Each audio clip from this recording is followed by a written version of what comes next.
Rebirth in India as a Brahmin. This video is purely for entertainment and does not infringe on copyrights or laws. The rights to the novel and image belong to the original author. We do not claim ownership.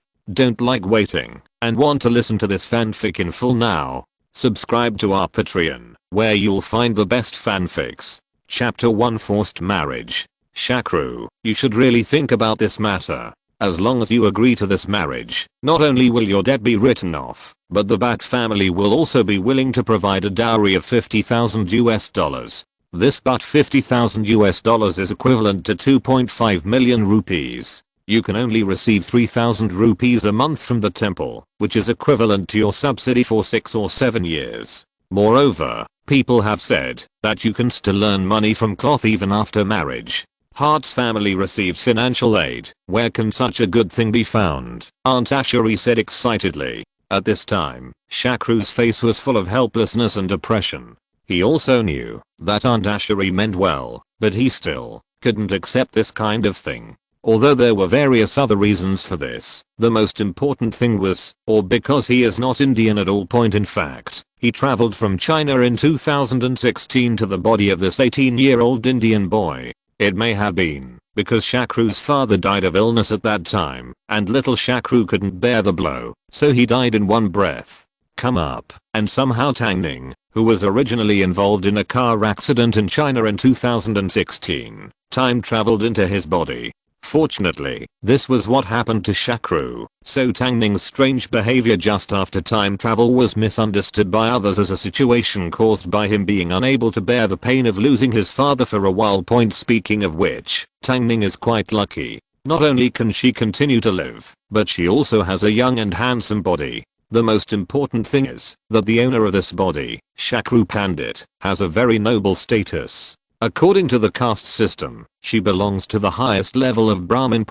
Although the Indian government had announced the abolition of unreasonable systems such as the caste system as early as 1947, in fact the caste system still exists in Indian society, and because this system has existed for more than 2000 years, it has long been introduced into India. It is in the blood of people, especially Hindu believers, so even in modern society, it still exerts an unbelievable influence on outsiders all the time. According to Hindu teachings, believers are generally divided into 4 classes. The first class is the most noble Brahmin, who is responsible for interpreting scriptures and performing sacrifices. It belongs to the monk class, that is, the person who is responsible for speaking. The second class is Kshatriya, who belongs to the samurai class, responsible for administration and combat, the hands-on people. The third class is the Vaishyas, who are common people, responsible for basic work such as agriculture, animal husbandry, fishing and hunting.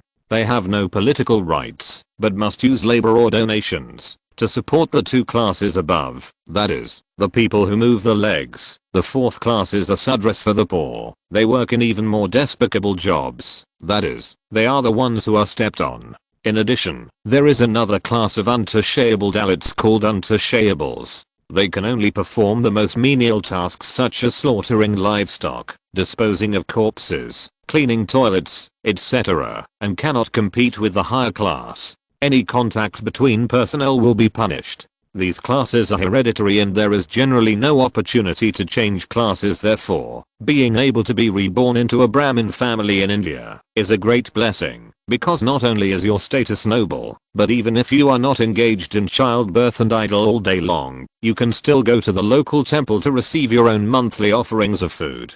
Although the money is not a lot, it is enough to maintain a normal life for a family. This is a bit like the hardcore crops during the 8 banners. This is the case in Shakru's family. Both his father and grandfather were lazy, so they didn't save much money. His father's serious illness not only wiped out all the family's savings, but also owed a large amount of foreign debt. Because of this, Shakru was so sad that he was taken advantage of by Tang Ning. Aunt Asheri also seized the opportunity of Shakru's family having no money to propose marriage. In India, in addition to the racial system, there is also a very strange system which is the marriage system. In China and most places, it is the man who pays the bride price, and in many places the price is sky high. For example, in some areas in the north before Tang Ning traveled, the bride price was a house, a car, and hundreds of thousands in cash. But in India, it's completely the opposite. Here, the woman pays a dowry, and the amount of the dowry is similar to or even greater than the betrothal gift in China. The logic of Indians is this: I will raise your daughter for the rest of her life, so you must give me some compensation. Otherwise, how will your daughter live a good life in the future? Therefore, although there are more boys than girls in India, having a daughter is a curse point. Another reason for this phenomenon is actually the racial system. In India, if you are a member of the Vaishya class, no matter how much money you earn, your social status cannot be improved, and you still cannot enjoy the treatment of high class people. When you meet high class people, you still have to bow and avoid them. So many Vaisya or Shudra people are eager to improve their class status, and one of the easiest ways to achieve this is through marriage. In ancient times, state leaders or kings could still upgrade their subordinates' castes, but now that the government has announced the abolition of the caste system, naturally this path cannot be taken. This is similar to the flag raising in the King dynasty. According to the teachings of Hinduism, a man of high class can marry a woman of low class, and the children born in this way will also belong to the high class. If a woman of high class marries a man of low class, the children will still be of low class. If the class difference between the two parties is too large, they will be expelled from the family and made into untouchables. Therefore, many families of low class want to marry their daughters to men of high class to change their status, and in order to maintain their status, high class girls can only marry men of high class or the same class, so unmarried men of high class are extremely popular. Under this kind of competition, in order to make up for the class gap and improve competitiveness, low class families can only greatly increase the amount of dowry and are even willing to continue to provide financial support to the man after marriage. Little Shakru not only belongs to the highest level of Brahmin, but also has a handsome appearance and the right age, so he has long been coveted by many families. But Shakru's father resolutely does not allow his son to marry a low-class daughter-in-law, and Shakru is not old, so he has never married. Now Shakru's father died, and he was 18 years old enough to marry, so matchmakers rushed to him. Among those who proposed marriage, the Bhatt family was the most generous, not only providing a house, but also willing to give a dowry of $50,000, which shows their urgency to improve their social status. $50,000 in 1990 is equivalent to at least $1 million now. However, Shakru did not agree. First, as a Chinese who had just traveled through time, he could not accept this kind of marriage of transaction nature, and second, he had seen this Miss Bhatt, and she was really ugly. Chapter 2: Borrowing Money. In fact, this is not to blame Shakru, because from the aesthetic point of view of most Chinese people, it is difficult to accept it. The most important issue is skin color. Except for high caste and mixed race girls, the skin of Indian girls is not very good, even worse than that of African girls. After all, they are completely dark and translucent, but the skin color of Indian girls is dark.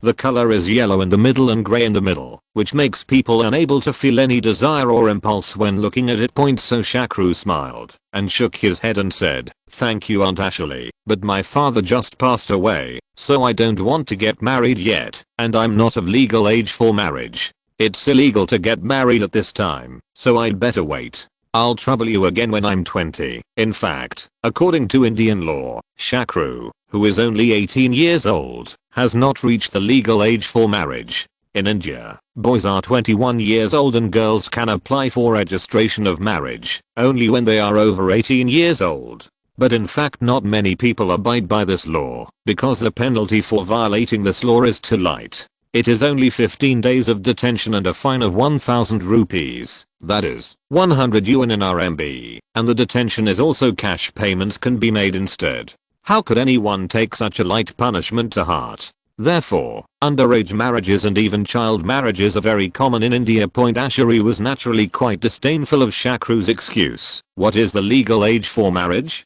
How can anyone abide by this law now? Shakru, you have to think clearly about this matter. The debt you signed before the agreement is to repay it within 1 year. If you don't marry Miss Bhatt, how else can you repay the money? Upon hearing this, Shakru suddenly straightened his face and said in a deep voice, "What's wrong? Are you threatening me?" Hearing this, Ashari said repeatedly, don't dare, don't misunderstand me. I definitely don't mean it. Then I will come to you again. This is not because Asheri is timid, but because of the class gap. There, she was a Vaishya just like Bat, so she naturally did not dare to show any disrespect to Shakru, a Brahmin. But then, Asheri began to murmur in his heart, that's not right. This child Shakru is usually quite languid. Why does he suddenly seem to be a different person? Before she could think about it carefully, Shakru continued, but this matter is not completely negotiable. As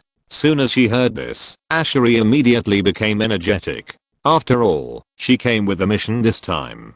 Only if the marriage was negotiated could she get a large bonus. If the marriage was not negotiated, she would lose all points. So as soon as she heard that the matter was negotiable, she immediately had no intention of thinking about anything else and said quickly, Shakru, tell me, no matter what the conditions are, Mr. Bat can help you do it. Shakru smiled lightly and said, actually, this condition is not high. That is, I want to borrow another $10,000 from Mr. Bat.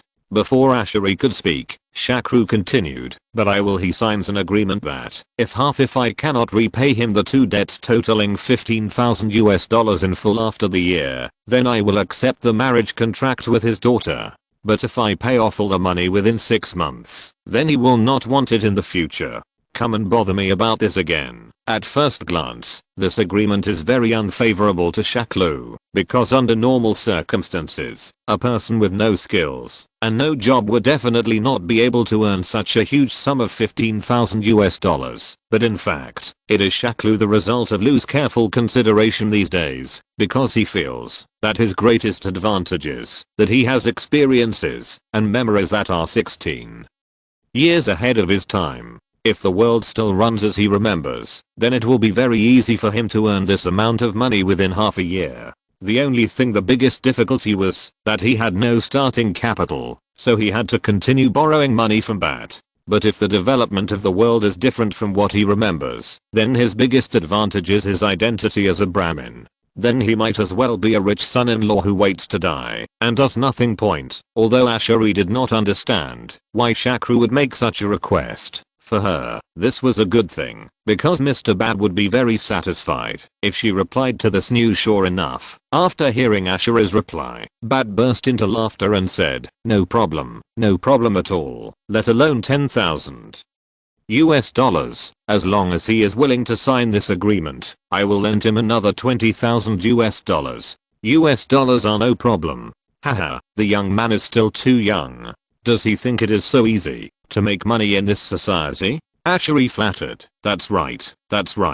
He is only an 18-year-old child, and he grew up being pampered in a Brahmin family. He doesn't know the hardships in society. This must be what he thought he had. If you use $10,000 as capital, you will definitely earn $5,000 within half a year, and then return it to you. But this is fine. Let him go out into the society and experience difficulties, and know how hard it is to make money, and how easy it is to spend it, and he will naturally obey you and the lady in the future. Bat said with a smile. Yes, I just want to let this Brahmin boy know about the sufferings in the world. Okay, you can take the money and sign an agreement with him in the afternoon. I will not come forward. I will wait until he is frustrated. Go see him, otherwise you will have to suffer from his disgrace if you don't save everything. After getting $10,000 and signing an agreement with Asheri, Shakru walked out of the house with the money. He was going to a place where he could make his first pot of gold in the shortest time. This place was New Delhi. Semi-public *** company. Although gambling is prohibited in India, there are actually semi-public casinos and gambling companies everywhere. The one Shakru went to specializes in football gambling, claiming to be a branch of William Hill in New Delhi, but it is said that the real boss behind this company is Dawood Ibrahim, who is feared by India. Ranked third among the world's top 10 terrorists, known as the Indian Tyrant, it is said that he has shares in Bollywood. Shakru chose to come here because it is now May 1990, and the World Cup in Italy will officially start in more than half a month. Although Shakru cannot remember all the games, at least the semi-finals and those upset games such as Cameroon are still very impressive, so he put his first pot of gold on World Cup gambling. Chapter 3. Although it was not the first time that Shakru walked on the streets of India, he could not help but complain. This was New Delhi, the capital of India. How could the municipal government be so chaotic? Cows and dogs were walking around on the streets, vendors and beggars were everywhere, slums were everywhere, buses, private cars, tricycles, motorcycles and even bullock carts were all driving around. At that time, big cities in India, including New Delhi and Mumbai, were dominated by tricycles, which were commonly known as bang bang in my country. What was even more exaggerated was that there were even metering machines installed on them, which was another great spectacle. There was another bad thing. Indians liked to paint flowers, birds, insects and so on the cars, and the colors were also randomly smeared. Often one red and one green. Every time Shakru saw it, he would think of the saying, red and green are like shit. But this was not the worst. Some bastards also painted all kinds of symbols on them, which looked like hearses. When there were many cars, the streets seemed to be full of hearses, which made him feel cold. The bus is very big, but it looks familiar. If you look closely, it feels like a military vehicle used to transport Allied soldiers during World War II. Even the steel bars on the windows have not been changed. This is not enough to amaze the Chinese. What is amazing is that when the bus enters a relatively small platform, it does not stop. People jump off the bus and run a few steps with the bus to buffer the inertia. At the same time, the people on the bus jog for a while and then jump on. The strange thing is that none of the cars speeding by hit them. It seems that the nation of cheaters is really well deserved. Anyway, Shakru would not dare to take a bus full of masters of light skills. After going through untold hardships, he finally arrived at the asterisk company. As soon as he arrived here, Shakru's Brahmin identity showed his advantage. The originally arrogant guard standing at the door immediately bowed and saluted when he saw him and politely invited him in. In the eyes of foreigners, how to distinguish the castes of Indians is a very difficult thing, but in fact there are still some tricks in it. For example, to distinguish the identity of an Indian man, you only need to look at his wrist point in India. Boys of high castes have to hold a ceremony to wear holy threads when they are born. The materials of holy threads worn by different classes are different. Brahmin boys wear cotton threads, Kshatriya boys wear linen threads, and Vaishya boys wear wool threads. Therefore, when you meet an Indian man, you can tell his general class by just looking at his wrist. Those with coils are high castes, those without coils are low castes or untouchables, and then you can tell the specific class by distinguishing the material of the coils. No one dares to wear them casually, otherwise, once discovered, they will face the punishment of everyone in the whole society. In ancient times, there would be no problem in directly executing you for this. Another point is that, if you see an Indian man wearing an iron bracelet, he is almost certainly a Sikh. In fact, the most obvious symbol of the Sikhs was their big hats, but now not everyone wears them, but iron bracelets are required. The staff at asterisk are naturally gang members. Indian gangs have two major characteristics. One is that they are bullying their own people and rarely bully foreigners. The other is that they only target untouchables without an education background, and they dare not offend high caste members easily. Therefore, the staff in charge of betting was also very polite to Shakru. "Dear sir, how can I help you?" Shakru seemed to be nonchalant and asked casually, "Which game in the World Cup has the largest odds now?" The staff glanced at the game list and replied, "Well, it's Argentina versus Cameroon. Cameroon's odds of winning are 9.5. Then Italy versus Austria. Italy's odds of losing are 7.2, and Egypt versus the Netherlands. Egypt's odds of winning are 9.1, and the odds of a draw are 6.5. William Hill uses European odds, which is different from the common handicap discounts in Asia. Simply put, if you bet 100 yuan if Cameroon wins, you will get the PRINCIPAL asterisk ODDS-PRINCIPAL, which is 100 asterisk 8.5. 100 equals 750 yuan. I didn't find the odds of the 1990 World Cup group stage, but according to the odds table of the 2014 World Cup, it shouldn't be too far-fetched.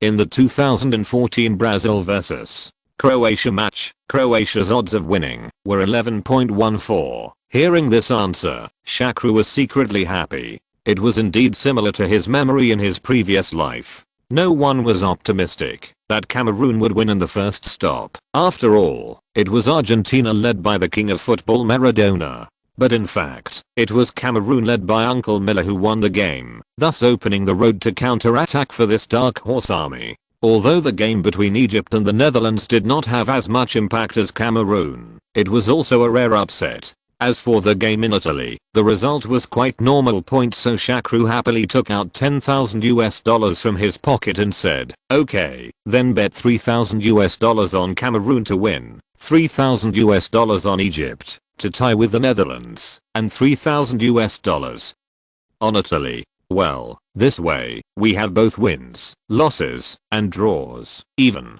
the staff, who are used to seeing high-profile gambling, were a little stunned for a moment. After 2 minutes, they asked carefully, "Sir, did I hear you right? You want to bet $5,000 on Cameroon to win?" Shakru nodded. "Yes, that's right. Why is it not allowed?" The staff member licked his lips and said hesitantly, "Of course it is allowed, but I kindly remind you that Argentina is a strong team in the world, and the most powerful football champion in the world, Maradona, is on their team. And all the other team members are also experts, but Cameroon has never achieved any good results before." He finished speaking, he was rudely interrupted by the impatient Shakru. "Why are you blabbering? Do you think I don't know this? Do you think it's my first day watching football? Tell you which one to buy. You can just buy me the team. Where is all this nonsense?" These words almost made the staff member angry to death. He thought to himself, "I'm reminding you with good intentions, because I'm afraid that you will lose money in a daze. But how can you actually scold me? These Brahmin brats are really spoiled by the family. If you change your identity and change your location, I will not be able to deal with you right now. Looking at your thin arms and legs, you probably won't be able to withstand my punch and you will fall down." Although he was slandering in his heart, on the surface he still had to go through the formalities for Shakru. But what he didn't know was that in fact, these words were deliberately made by Shakru. He wanted to give others a false impression that he had fooled. Illusion. So I pretend to be noble and domineering. Chapter 4. Hiding ONE and -039's shortcomings. In fact, Shakru's performance was completely effective. At least Bat, who had been paying attention to him, was completely relieved. Originally, he thought that Shakru was a Brahmin. Although his family was poor, the emaciated camel was bigger than a horse. Maybe there were some wealthy relatives in the family who could do something with the $10,000 borrowed from him.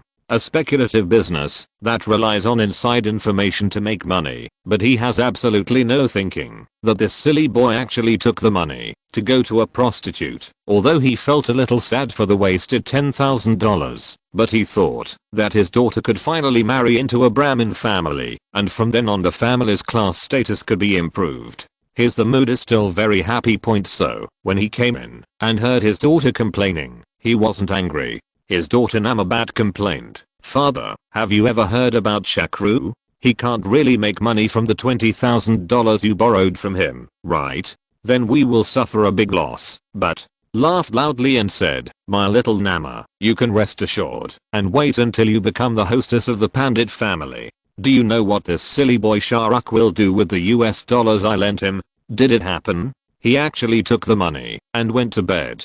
Oh, I really don't know what to say. You know, there are only two things to spend money on the fastest in the world. One is gambling, and the other is drugs. Asterisk. Then, isn't there a chance of winning?" Nama muttered, still a little worried. "Yes, asterisk has a chance to win, but do you know which two teams he is betting on? He actually bet on Cameroon to beat Argentina, and Egypt to draw with the Netherlands. If he can make money with this kind of pressure, I will eat this wine glass," said Bat, pointing to the wine glass in his hand. Nama asked with some confusion, "Why can't Cameroon beat Argentina? What if they win?" Buckhart waved his hand and said, "There is no chance of this happening. Do you know what kind of team Argentina is? It is now the #1 team in the world. There are countless big name stars in the team, and the team is led by even more so, Maradona. And what is Cameroon? They are a group of niggers who are even darker than Dalits, the name for untouchables. How could these lowly guys win the great Argentina? And do you know about the Dutch team? That was led by the famous Three Musketeers, and the cooperation of Van Basten, Gullit, and Rijkaard made the whole of Europe tremble. The Egyptian team didn't have a good record in the World Cup, and they didn't even have a big name star in the team. It would be polite if the Dutch team didn't beat them 4-2-0 or 5-2-0, but they still want to draw with them? Go ahead and dream. Finally, let's talk about Italy. They are the best defensive team in the world. Their defense line is said to be made of reinforced concrete. Moreover, they are the host this time. The World Cup is held on their doorstep. How could they lose to Austria in the first game? Such an inferior team. It can be seen that Mr. Bat is also a professional fan. After listening to her father's explanation, Nama also became more confident. Well, when will this game start? I will also watch it then. I want to see with my own eyes these two games that are concerned about my destiny. Okay, let's watch it together then. After watching it, go and report to Shakru as soon as possible and see what else he has to say. Bat said proudly. Point on June 8th, the opening game was between Italy and Austria. In this game, Italy, as the host, easily defeated Austria 1-0 without any surprise. Nalma Bat, who had been watching the game on the TV, was excited. Hugging Buckhart beside him, he said, "Daddy, you are great. Italy really won." But said proudly, "How about it? Your father's vision is right. Let me tell you, I have been most proud of two things over the years.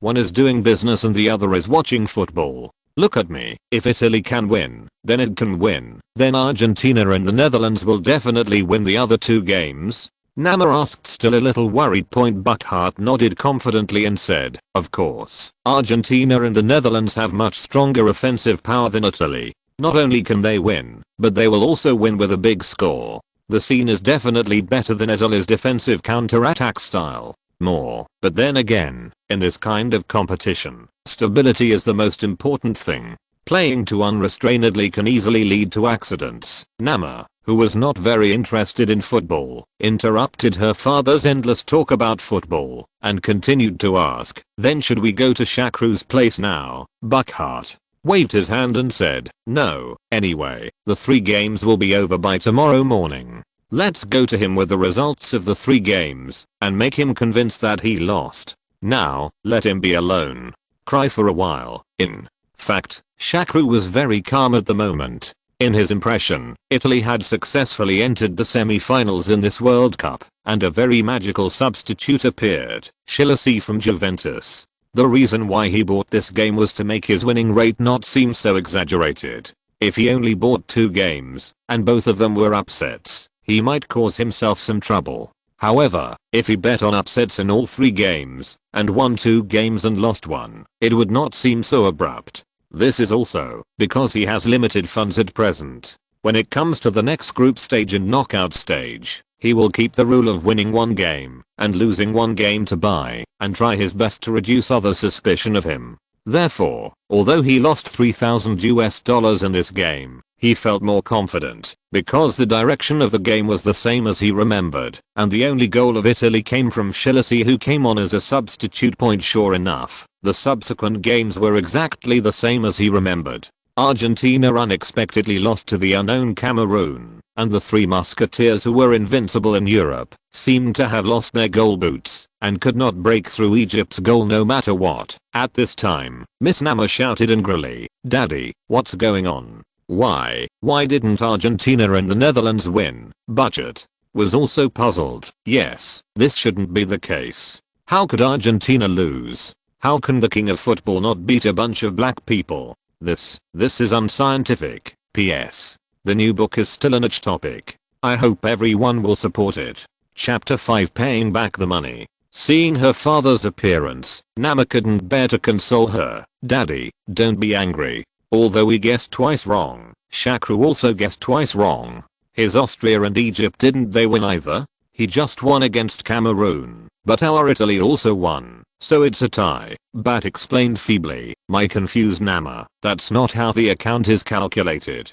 Although he only won 1 game against Cameroon, this 1 game was enough for him to earn back all his money, because Cameroon's the odds are 9.5. He can earn 25,000 US dollars in this one game alone. Even if he loses the remaining 2 games, the money he has is enough to pay us back. In fact, Bad remembered wrongly. What Shakru bought was not Egypt's victory, but Egypt's draw, so this is the reason. He also received 16,000 US dollars in one game, and now he has nearly 50,000 US dollars in total. Point hearing this answer, Nama collapsed immediately. What? He has enough money to pay us back. Then, doesn't that mean I have no chance to marry him? 555,555. I won't do it. I won't do it.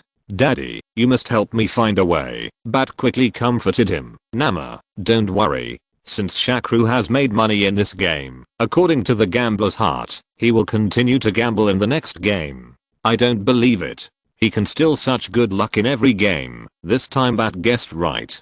Shakru did not stop there, because his purpose was not just to earn enough money to pay back to Bat, but to accumulate the first pot of gold and then go to the horse racing horse. I'm going to make a profit from the upcoming Japanese stock market crash. If I don't have hundreds of thousands of funds on hand to play short selling, I'm not qualified to enter the market. Point however, for the sake of caution, Shakru did not invest all the funds on hand. Instead, he left 20,000 US dollars for emergencies, and then bought the remaining money for 5,000 US dollars each. In the second round of the group stage, Cameroon beat Romania, Costa Rica beat Brazil, Egypt drew with Ireland, South Korea beat Spain, and England drew with the Netherlands. Costa Rica and South Korea are used to confuse others, while the remaining 3 games are used to make money with high odds. Speaking of which, in this World Cup Cameroon, Egypt, and Costa Rica are really unpopular machines. But before the game started,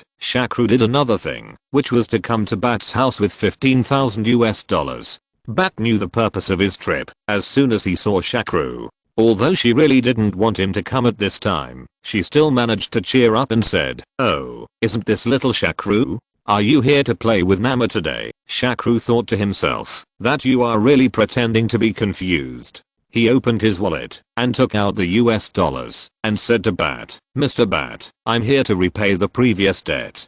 Please take out the agreement. The money has been paid in 2, and it has been written off in 1 stroke." Bat slowly took the agreement and said reluctantly, "Shakru, why are you so anxious to pay back the money? What if your luck goes bad this time and you need money again? We'll talk about it then, but for now let's pay off the debt first. I don't like the feeling of owing other people money." After completing the formalities, Shakru turned around and left Bat's house. Looking at Shakru's leaving figure, Nama sadly said to her father, "Daddy, is it true that I will never have the chance to marry Shakru?" Reckless, but held on and said, "No, as long as he loses this game, then according to the nature of a gambler, he will still come to us to borrow money, and then you will still have the opportunity to change your surname to Pandit."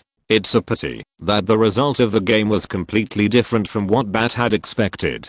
Although he was right twice and wrong twice, Shakru still made a fortune this time. And in the third game of the group stage, when everyone thought, when the dark horse Cameroon won again, Shakru, who had always supported Cameroon, bought Cameroon's defeat. Naturally, he made another huge sum of money. By the end of the World Cup, Shakru had already earned a huge sum of 400,000 US dollars. From this, Bat never got a chance to tangle with Shakru. Shakru, who had finally completed his first pot of gold mission, was currently worrying about another thing, which was hiring servants. The reason was that he felt that he already had a little money, so he should improve his living situation. Money is for spending, so he first bought a house in a high-end community in southern New Delhi, which is a so-called this is a wealthy area, because of his status as a Brahmin. Otherwise they would not sell it to him. No matter how rich a Sudra was, he would not be able to live in this community. Speaking of residential communities in India, they are very strange. Not only are the spaces between buildings huge, unlike residential communities in China, where the buildings are densely built, but there are also very few residential buildings or apartments with elevators above 6 floors. Most of them are all 3 or 4 story buildings, with only 3 families living on each floor. This is simply a waste of luxury for New Delhi, a country with a population of over 10 million, many of whom live in slums. What's even more interesting is that the structures of the houses here are different on each floor. Because after buying a house, many people will modify the house according to their own needs, converting 2 rooms into 1, or converting 1 room into 2. What Shakru bought was a house converted from 2 units. Renting a house, moving, replacing furniture and appliances are all trivial matters. The only troublesome thing is hiring servants in India. Any family above the middle class will hire servants. Not having a servant is considered abnormal and shameful by outsiders. Shakru's family did not hire a servant before because they did not have extra money. Now that Shakru is rich, and he is a very lazy person, he naturally wants to hire a servant. In India, there is a tradition of hiring servants. This is because India was once ruled by Britain for a long time, so it was deeply influenced by the British housekeeper and servant system. On the other hand, it is due to India's racial system. Since power and wealth are occupied by high castes, low caste people have to become servants of high castes in order to survive. Moreover, due to the continuous development of hundreds and thousands of years, although the current Indian maids are not as famous as Filipino maids, the long history, deep traditions, numerous rules and strict hierarchy of Indian maids are far from comparable to Philippine maids. PS. Please collect and recommend votes. It is a small effort for you, but it is very important to me. Chapter 6 The Best Maid. Take a relative of Shakru of the same subcaste, a branch of a large caste, as an example. He was born in an administrative bureaucratic family, with 3 generations of 6 people, which is not considered a large family in India. The largest large family in India has 100 to 200 people. His family has 2 drivers, a cook, a maid who works in the house, a maid who sweeps the yard, a gardener, a nanny, and a gatekeeper, a total of 8 servants. The reason why Indians need so many servants is not because the house is big, there are many chores at home, and they need more manpower as the Chinese imagine. It is because Indian servants must strictly distinguish types of work, and cannot break the rules. For example, the rich in India generally hire the best Brahmin chefs, because the rich themselves are often Brahmins or Kshatriyas of high caste, and can only eat food made by Brahmins. And because the chef is of a high caste, he can cook, but he cannot do serving work such as serving dishes, so he also needs a maid to work in the house. The maids in the house were unwilling to do the yard cleaning work, because those who used brooms outside were considered to be lower class than the servants inside. Gardening was a specialized trade, often inherited from the father, so it was necessary to hire a special person. Children at home needed to be taken care of by a nanny, doormen needed to be special doormen, and drivers were full-time drivers. This was still considered light. During the British colonial period, the servants at that time had a more detailed division of labor, including even special housekeepers, dog walkers, hunting responsible for shouting and driving prey, ironing clothes, emptying toilets, etc. And each job had a special Hindi name, which could be said to be complete. And because everyone was responsible for a specific job, the wages were not much. Even in 2015, the monthly salary of an Indian servant was only a few hundred yuan. Well, the chef had the highest salary. After all, he was a Brahmin. In fact, servants in the city were still good. The really miserable ones were servants in the countryside, who were not much different from slaves after all. Shakru is not a pure Indian, and his house doesn't have a garden, so he just wants to hire a maid to clean the house. As for the chef, forget it. He really can't get used to Indian food, and it's more reassuring to eat what he makes. I'll popularize Indian eating habits when I have a chance.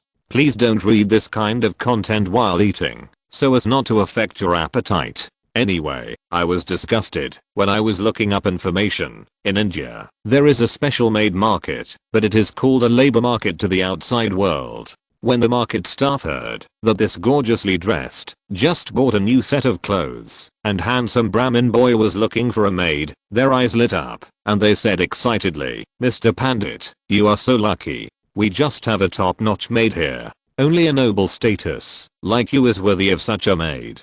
Please wait a moment, I will call her over." The unexpected enthusiasm of the staff made Shakru a little uncomfortable. Could it be that there are top-notch and non-top-notch maids? This is not an online game. So what are the best? Excellent, legendary, epic. However, when Shakru saw the maid brought by the staff, he immediately felt that they were right. This maid was really the best, even perfect. The girl in front of him, who was called a maid, had fair and delicate skin, a tall and graceful figure, and delicate and beautiful facial features. Wait, that's not right. Why is her skin so white? How can she be a maid? It's obvious that she should be from a high caste family. Why did she come to the servant market to be a maid? Perhaps seeing the confusion in Shakru's eyes, the staff explained. This Zyra girl was originally from the Shakla family, but because she made an unforgivable mistake, she was expelled from the family. She just came to us to find a job 3 days ago.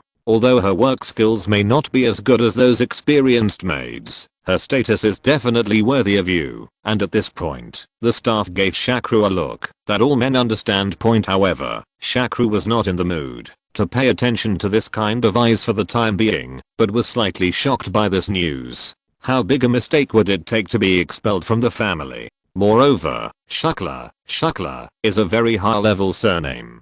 It translates to pure white. In ancient times, even the Kshatriyas had to kiss the boots of people with this surname. At this time, Shakru suddenly reacted and asked, Shakla, isn't it the incident that caused a sensation in society some time ago? The staff nodded and replied, yes, it is that incident. And the face of the Zyra girl became even more gloomy and embarrassed. At this time, Shakru finally understood what was going on. In fact, this incident was quite a sensation in New Delhi and even the whole of India. The cause was that a high caste girl was too deeply influenced by foreign TV dramas and books. She naively thought that love could overcome all obstacles. In addition, she was not satisfied with the fat Brahmin fiancé assigned to her by her family, so she eloped with a young and handsome Dalit driver boy in her family. As mentioned before, reverse marriage is not allowed in India. That is, high caste girls marry low caste boys, especially in a traditional and noble family like Shakla. This situation is an insult to the entire family.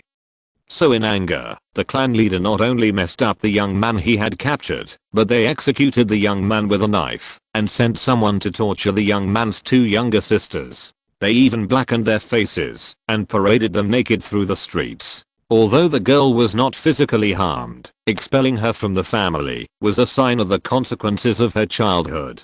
The biggest punishment for a delicate girl who grew up in a honeypot. This is true, but it didn't happen in 1990, but in 2013. But it was the same in 2013, let alone more than 20 years ago. Regarding this incident, Shakru was indignant that such blatant racial discrimination could occur in the Indian society that claims to be absolutely democratic today. On the other hand, he lamented that this shy girl was too young. How could she to do such a childish thing? It depends on how far these 2 young people can run, and even if they run far away, their future life will definitely be different from what she imagined. But even so, Shakru still decided to help this shy girl, because if those rich Kshatriyas or Vaishyas with ulterior motives hired her away, her future fate would be unimaginable. And although he is not a purely good person, at least he can't do anything when others are in danger. Chapter 7 Fake Maid. In fact, Shakru was overly worried. Although the Shakla family expelled Shah from the family, it did not mean that they could allow others to bully her at will. The reason why they made this decision was actually Shah's parents. They have no choice, otherwise the honor of the entire family will not be maintained, but they still secretly take care of their daughter. Otherwise, how could a top-notch maid like Charles stay here safe and sound for 3 days, and would have been snatched away long ago? The reason why the staff member's eyes lit up when he saw Shakru was because he really couldn't stand this eldest lady, Charles. Such a eldest lady couldn't be beaten or scolded. She had to be taken care of every day, even though she really wanted to. I tried to sell her out, but no employer that met the requirements showed up. Speaking of which, the requirements of this family are too high. They must be a high caste Brahmin, come from a well-off family, and most importantly, they must be young and handsome, preferably single. Are they looking for an employer or a son-in-law? Question mark. It must be known that it is difficult to find such a son-in-law nowadays, let alone an employer. So when he saw Shakru, his eyes suddenly lit up. This Brahmin boy was not only young and handsome, but also looked like he had a good family background based on his clothes. Although he didn't know whether he was married or not, he was considered a rare eligible target. After consulting with Charles's parents, he brought Charles to Shakru. So this employment was successfully concluded with all three parties being very satisfied. Shakru had just returned home with Charles. Before he even drank, there was a knock on the door. When Shakru opened the door and took a look, he immediately understood what was going on. There was a man in front of him. Although he didn't recognize the woman and the two middle-aged men, because this lady looked so much like Sheil, there was no need to ask. These must be Sheil's father and mother, so Shakru said, "If I guessed correctly, you two should be Charles's parents. Please come in." After the two parties sat down, Charles's father said, "Hello, Mr. Pandit, you guessed it right. We are Charles' parents. This time we take the liberty of visiting. We have something to discuss with you. I hope we can with your consent. You two can say whatever you want. In fact, the main reason why I hired Miss Charles today is because I feel that a mixed race place like the maid market is not suitable for Miss Charles to stay. Problems will easily arise over time. Now that you two come, then let her go home with you too," Shakru said kindly. Unexpectedly, Charles's father waved his hands and said, "Mr. Pandit, I think you have misunderstood our purpose. We are not here to take Charles home." This answer surprised Shakru. "If you don't take her home, do you really want her to be a maid in my place?" Charles's father explained. "Mr. Pandit, you must have heard about what happened to Charles. To be honest, this incident not only made me, but also my family very passive. Expelling Charles from the family was a forced choice, but no matter what, Charles is my daughter after all, and I can't just watch her suffer at first. My idea was to support her secretly for the rest of her life. Although she no longer had Shakla's surname, there was no problem with her being safe and worry-free for the rest of her life. However, the impact of this incident was too great, and there were too many people staring at our family. So it was difficult for us to avoid everyone's attention to fund her. Finally, we discussed it for a long time and finally came up with an idea. That is, let her be a maid, and then find an acquaintance to hire her. But in fact he doesn't let her do anything. Just consider it as a curve to support her. However, we cannot do this in a high-profile manner. So we planned to ask my friend to hire her again in 5 days. Unexpectedly, you showed up at this time. After taking the liberty to investigate your situation, we decided to change the original plan. The plan is that I hope that you will replace my friend and become Shire's employer. After all, you have no connection with our family, so no one should suspect you. This effect is much better than having my friend come forward. Of course, don't worry, we will hire all the servants you need, and we will also give you a thank you gift afterwards. However, we still have to trouble you in the first 3 months. During this period, it is best for you just don't hire other servants. Fortunately, although Charles has been pampered since he was a child, he should have no problem cleaning the house. Do you think this is okay?" Although Shakru was a little dissatisfied with hiring a maid and ended up hiring a wealthy lady, he was even more dissatisfied with this tragedy. He felt that pursuing love and equality is a natural thing, but in India, racial discrimination is so extreme. To this extent, he still wanted to help this poor Charles girl. Moreover, it can also be used to make friends with the Shakla family. The power of such a long-established family will have deep roots in many aspects. You may have to ask for help from others in the future, so no matter how you look at it, this is a unique thing. Things that are not profitable at all point. So he nodded and said, "Okay, then I have wronged Miss Charles during this period, but I have to say one thing beforehand. I'm doing this entirely to help. The word thank you will definitely be used now and in the future. Don't mention it again, otherwise I would rather reject this matter now." Charles' father said quickly, "I understand that Mr. Pandit means well, but even if you don't accept the thank you gift, you have to accept the living expenses we provide for Charles. You don't know that this child has been spoiled since childhood, and the food and daily necessities are not cheap. We can't let you pay for this part of the expenses for us, right? Oh, then you can give the living expenses directly to Miss Charles, and she can buy whatever she needs when the time comes." Shakru said very naturally. Charles' father shook his head repeatedly. How can that be possible? How can you let the maid take money when you go out to buy things? This is not in line with the rules. People with ulterior motives will be suspicious when they see it, so the money must be handed over to you. Shakru knew that this was just an excuse from Charles' father. In fact, it was just a different way to send the thank you gift to him, but he didn't want to refuse it anymore. After all, if he really behaved like Lei Feng, people might suspect that he had other ideas about the girl. Unfortunately, Shakru didn't expect that the whole thing was done because Charles' parents had other ideas about Shakru. If you're listening to this novel on a channel other than Fanfic World, it means they downloaded and uploaded it without effort. We cordially invite you to visit our channel, Mundo Fanfic Novelos. There you'll find the original version of this story and you can explore many other novels of various genres. We're waiting for you to immerse yourself in a world of incredible novels. Chapter 8, Drunk. Although sending Shire abroad is the best way to solve the current predicament, Shire's parents are reluctant to let their children go to a foreign country. Secondly, in their opinion, their quality of life and familiar life can only be guaranteed in India.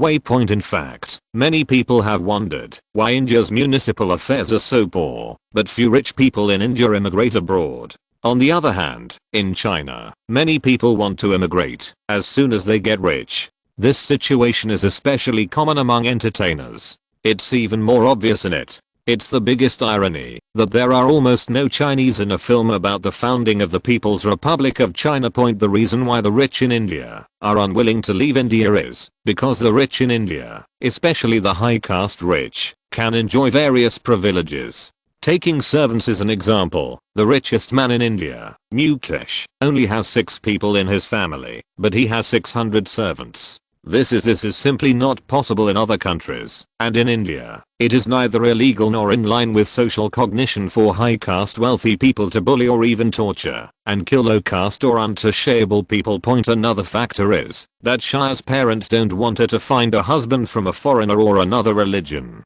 The cognitive gap is too big and difficult to communicate, but a rich man from a high caste who believes in Hinduism will definitely not marry him. This daughter with a bad reputation made Charles's parents very distressed. At first, she put her daughter's name in the maid market just to deal with public opinion from the outside world.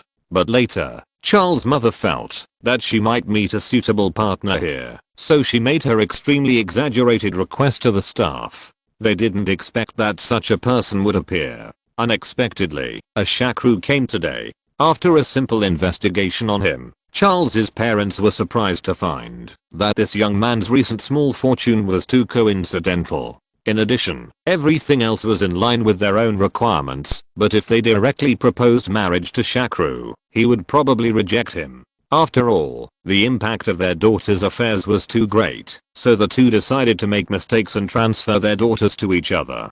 She was sent to Shakru to be a fake maid. When the two fell in love and had a relationship, Shakru took possession of his daughter's innocent body. Then he had no choice but to marry his daughter, so this happened. Before leaving, Sh's father, Mr. Shukla, asked Shakru meaningfully, "Mr. Pandit, are you interested in working in the government? I know many friends in the government and I will definitely be able to help you." Busy, to be honest, this proposal from Charles's father is much more tempting than the living expenses subsidy just now, because India is an extremely corrupt country. Corruption among officials is common. Receiving red envelopes and asking for benefits has become an open phenomenon. It is very famous. One of the rumors is that 95% of doing a project in India the money will be embezzled by officials at all levels, and the remaining 5% is used to disrupt the project in a democratic way. This shows how serious the corruption is, but even so, India's civil servants are not very special. The situation does not allow for dismissal, so working as a civil servant in India is very comfortable. However, Shakru gave up this tempting idea. There were many ways for him to make money, and there was no need to do such annoying work. So he said to Charles' father, "Well, thank you Mr. Shukla, but I still want to try my hand at business, and I will trouble Mr. Shukla when I want to join politics." After sending Mr. Shukla away, Shakru felt very tired after a day of hard work. After arranging Shire's room, he returned to his bedroom, fell down on the bed, and fell into a deep sleep. He didn't know how long he slept before Shakru was awakened by a gentle knock on the door. He asked in a daze, "Who is it?" Then, a very clear and pleasant female voice came from outside the door. "Mr. Pandit, this is Charles. I just ordered a set of dinner. Would you like to dine now?" Shakru glanced at his watch and found that it was already 6 o'clock in the evening. It was indeed time for dinner, so he responded, "Wait a moment, I'll be out soon." Although it looked like he had ordered this dinner at a very high-end restaurant, he still had no appetite at all because he really couldn't stand the style of Indian food. So after drinking a glass of wine, he started chatting with Charles. "Miss Charles, have you ever eaten Chinese food?" Charles nodded. "Well, I went to Taiwan the year before last. I think there are really delicious food everywhere, which is much better than Indian food. Why do you also like Chinese food, Mr. Pandit?" Shakru pondered for a moment and said, "Miss Charles, I have to ask you to stay with me for a while in the future, so I think there is no need to be so polite between us. You can just call me Shakru, and I will also call you how about you, Charles?" Shakru couldn't bear the use of honorifics and honorifics, so he quickly made this suggestion point. After getting Shire's consent, Shakru continued, "I only became obsessed with Chinese food half a year ago. Unfortunately, it is difficult to find Chinese chefs in New Delhi, so recently I have been cooking by myself. If you get used to it, then don't order food out anymore. Let me do it." After hearing Shakru's words, Charles was surprised. "Mr. Pandit, can you cook?" It makes sense for Charles to be so surprised, because in India, men not only don't cook, but also don't do almost all housework, and don't even do manual labor. You can often see a big man in front of him on the streets of India. He walked leisurely with his hands behind his back, while his wife hobbled behind with a big basket on her head. In rural India, many men marry 2 or 3 wives just to have free labor. Shakru could understand Shiel's surprise, but he really had no choice. In New Delhi, let alone authentic northeastern Chinese chefs, he couldn't hire even unauthentic ones, and he simply couldn't adapt. Indian food is full of the spicy taste of curry, so what can you do if you don't make it yourself? So he could only touch his nose and reluctantly explain, "Well, actually, studying food is also a very interesting and fulfilling thing, and there are no qualified Chinese chefs in New Delhi, so as long as you don't dislike me just the craftsmanship." Then in order to change the subject, he raised his wine glass and said, "Oh, why are you talking about this? Come on, let's drink." As soon as he said these words, Shakru regretted it. How could he so obviously persuade a girl he just met to drink? This could easily make people suspect that he had ulterior motives. But what he didn't expect was that he actually agreed. "Yes, let's drink. Come on, Mr. Pandit, let's drink." Chapter 9. The truth comes out after drinking. Not only did Charles agree to drink, but he drank so fast and violently that Shakru couldn't stop him. In a short time, the bottle of red wine was almost drained, and at this time, Charles was lying on the table and making a loud noise, crying bitterly, "I don't want to live anymore. I really don't want to live anymore. Now even the servants at home dare to look down on me and say that I'm a Dalit. What's the point of living like this?" Although the image of the shy girl was greatly lost at this time, Shakru was still very considerate of her, because this girl should be the one who suffered the biggest blow from this incident. Such a big stimulation must have a weight event, so he comforted him with gentle words. Don't be too sad. Aren't your parents still caring and taking care of you? If it's not for others, even if it's for them, you have to live strong." Hearing Shakru mention her parents, Shia cried even louder. "The people I feel most sorry for now are them. I used to be ignorant and did everything against them. Now this incident has happened and I have been implicated.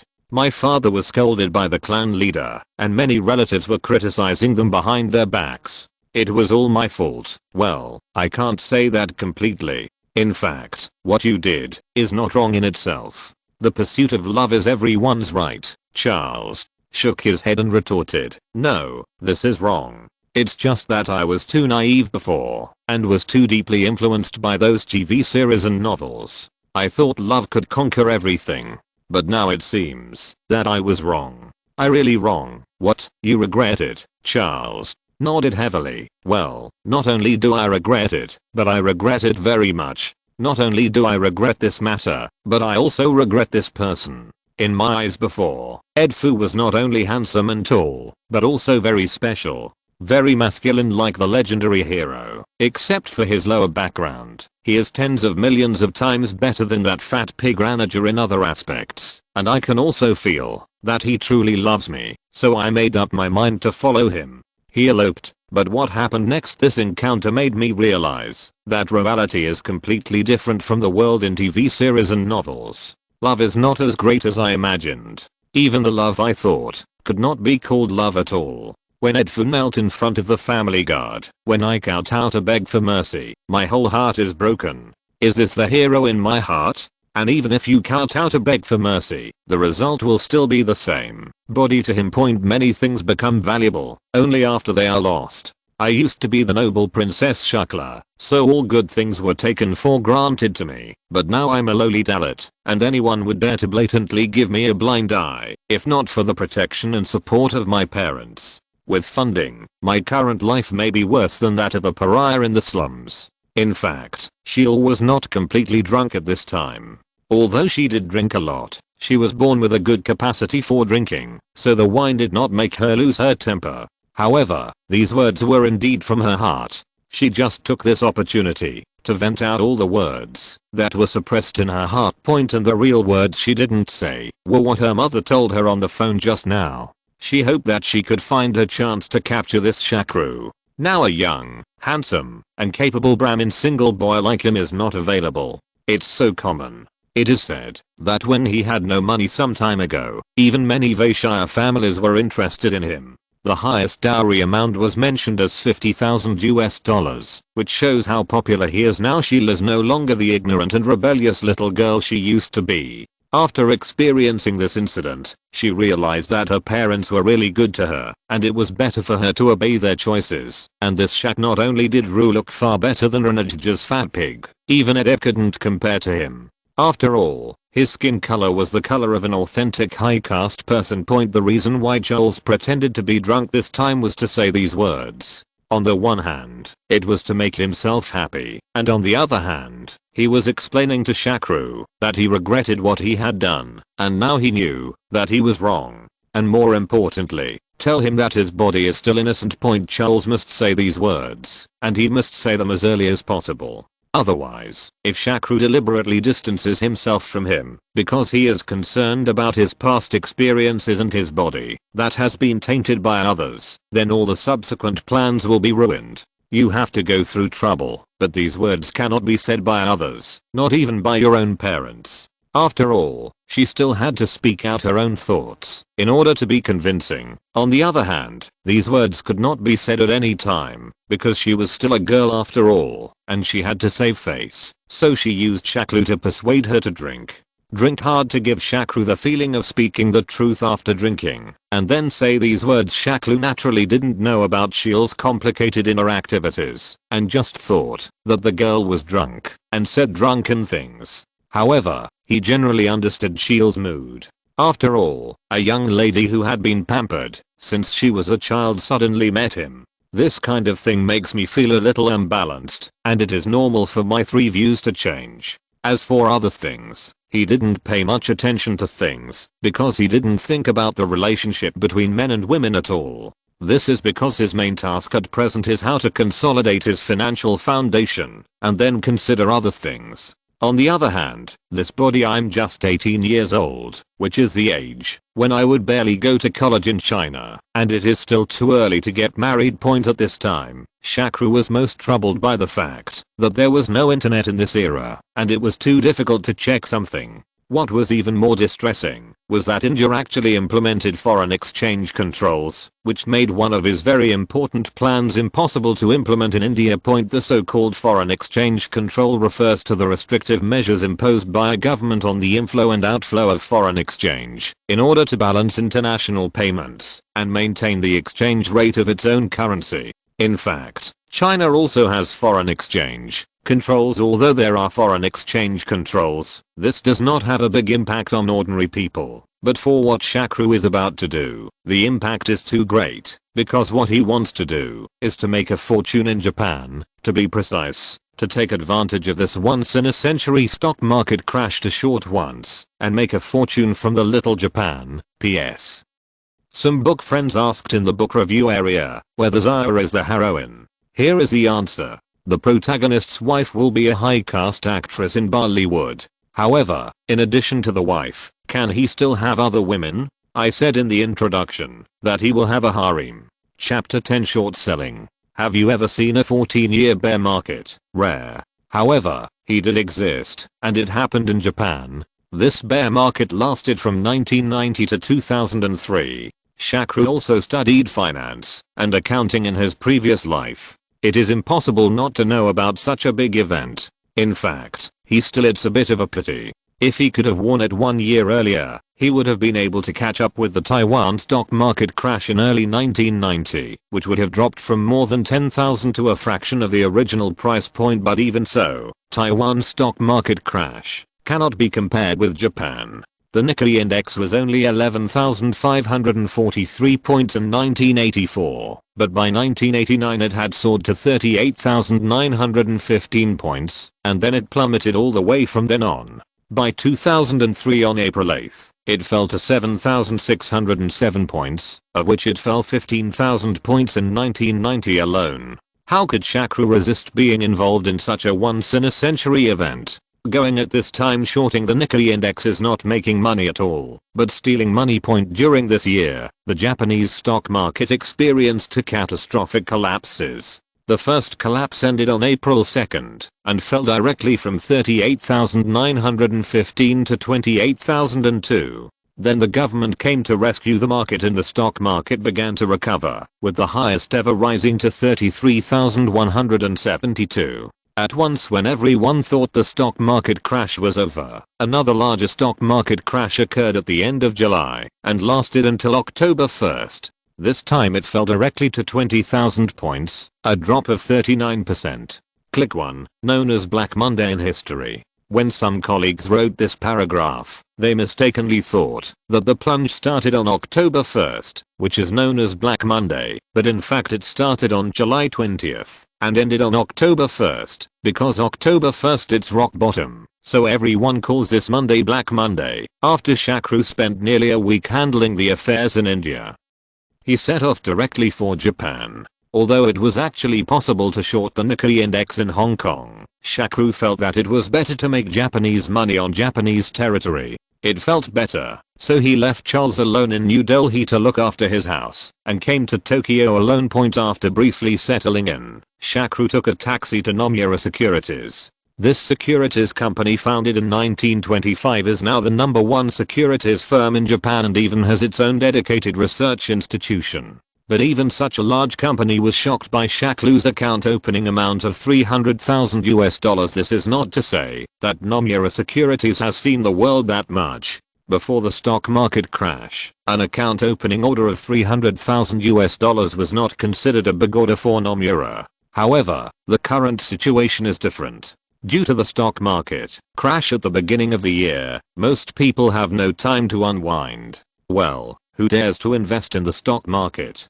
So let alone a big order of 300,000 yuan. There are not many people who even come to a securities company to open an account. For such a large customer, Nomura Securities will naturally give VIP treatment. In terms of service, we have to admit that the Japanese are almost the best. The VIP room is not only luxuriously decorated and fully equipped, but also equipped with a beautiful agent. Shakru always thought that, although he was lustful, he was definitely not the kind of man whose legs would weaken when he saw a beautiful woman. But when he saw this beautiful agent, he couldn't help but be stunned for a moment. First of all, the height of this beauty is really too tall. Even if you remove the high heels, she is more than 1.70 meters. You must know that even in 2016, the Japanese genes have been improved several times, and there are not many tall girls in Japan.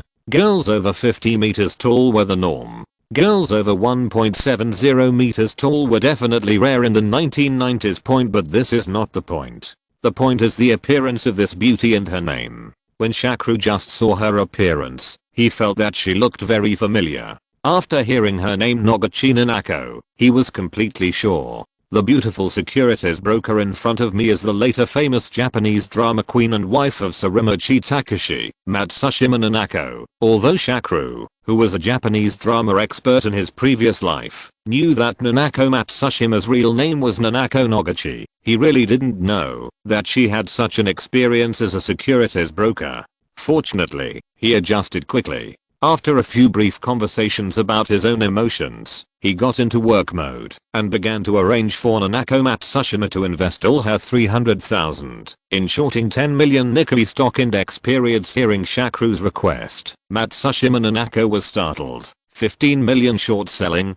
Mr. Pandit, did I hear correctly? Shakru nodded and said, that's right, all 15 million are short. Nanako Matsushima swallowed her saliva and then said with some hesitation, Mr. Pandit, it's like this. Although the stock market suffered an unprecedented stock market crash at the beginning of the year, falling from 38,915 points to 23,623 points, it is now under the control of the government. Thanks to the efforts to rescue the market, it has been slowly recovering. Although it has not yet recovered to the highest point of 38,000, it has risen to 32,000.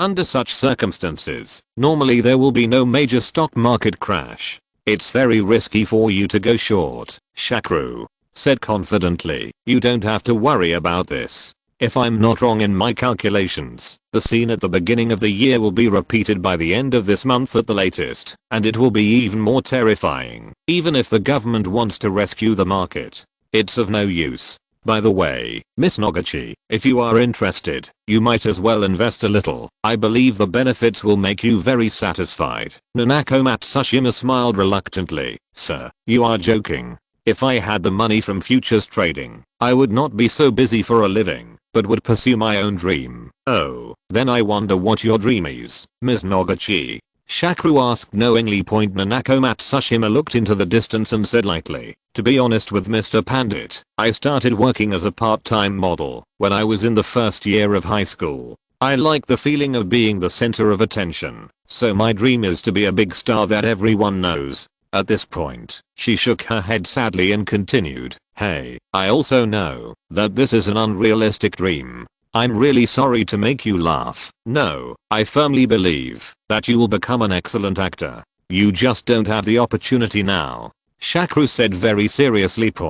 Although Nanako Matsushima knew that Shakru was just comforting her, she didn't know why. She could clearly feel his sincerity and confidence when she saw the serious and affirmative eyes of this Indian man, as if he had seen what he looked like when he became a big star. Thinking of this, she couldn't help shaking her head repeatedly, trying to get rid of this absurd idea, and then lowered her head and carefully followed Shakru's instructions. P.S. Because this article is mainly about India, I won't stay in Japan for too long, and the relevant plot will be completed within 1 or 2 chapters. Chapter 11. Matsushima Nanako. According to Shakru's original intention, after arranging this short-selling business, he did not plan to come to the securities company again before the stock market plummeted. However, because of an unexpected encounter with the beautiful broker Matsushima Nanako, he came every day these days. Securities companies, after all, there are not many opportunities to have close contact with the future queen of Japanese dramas. Now that there is such a legitimate opportunity, why miss it?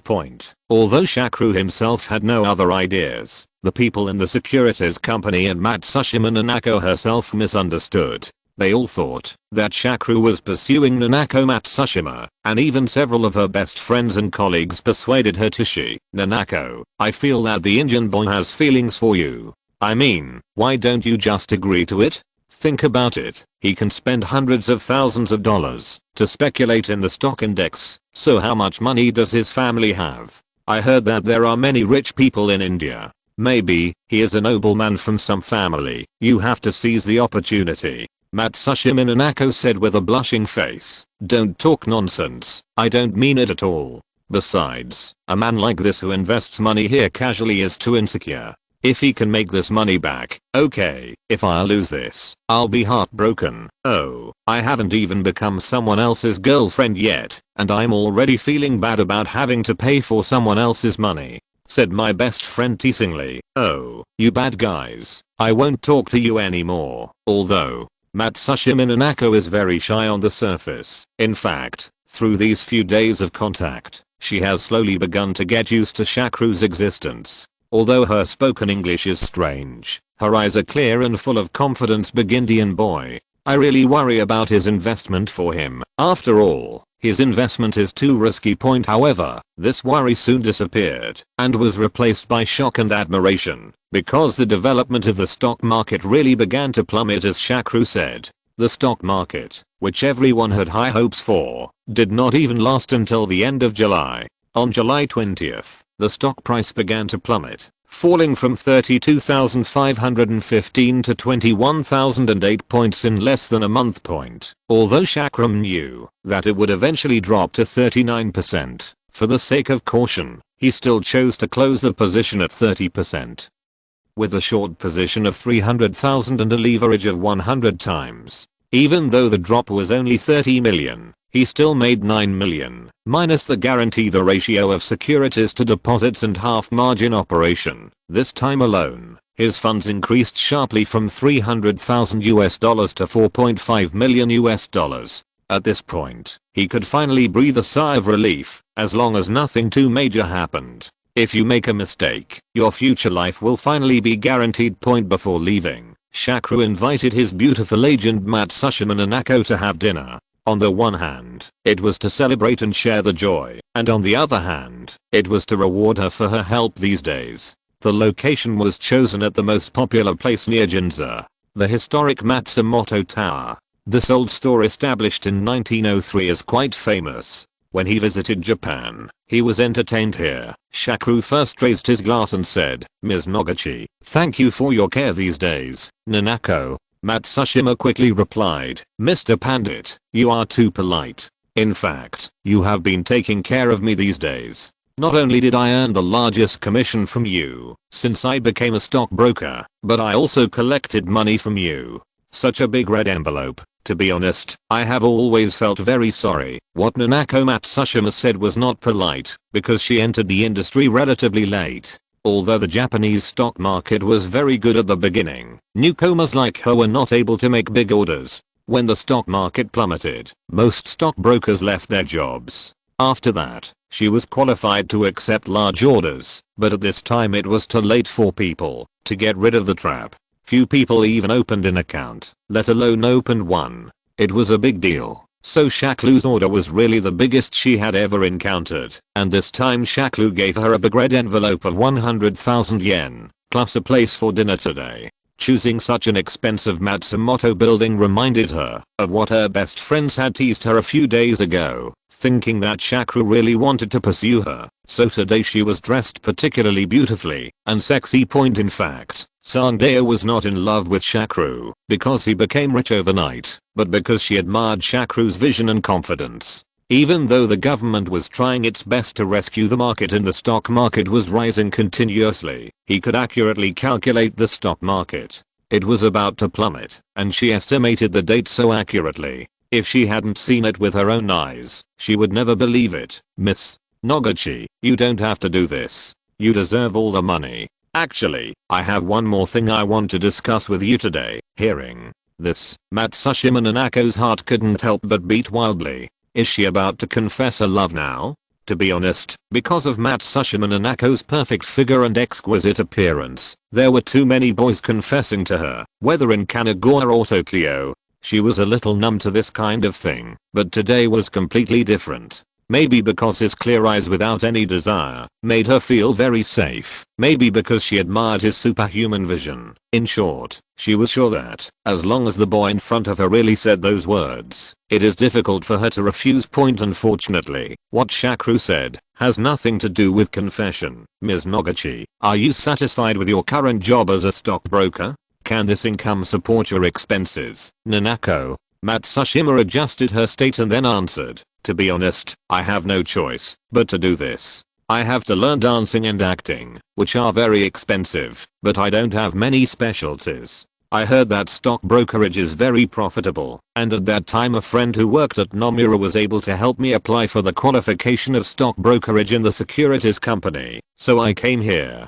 Unfortunately, the Japanese stock market is so bad now, who would open an account and invest? The money I make here is not enough for my expenses, so I have been looking for other jobs recently. I'm not afraid of you laughing at me. I almost went to that kind of place a while ago. At this point, Matsushima lowered his head in shame. The place you are talking about is not a custom shop. Ah.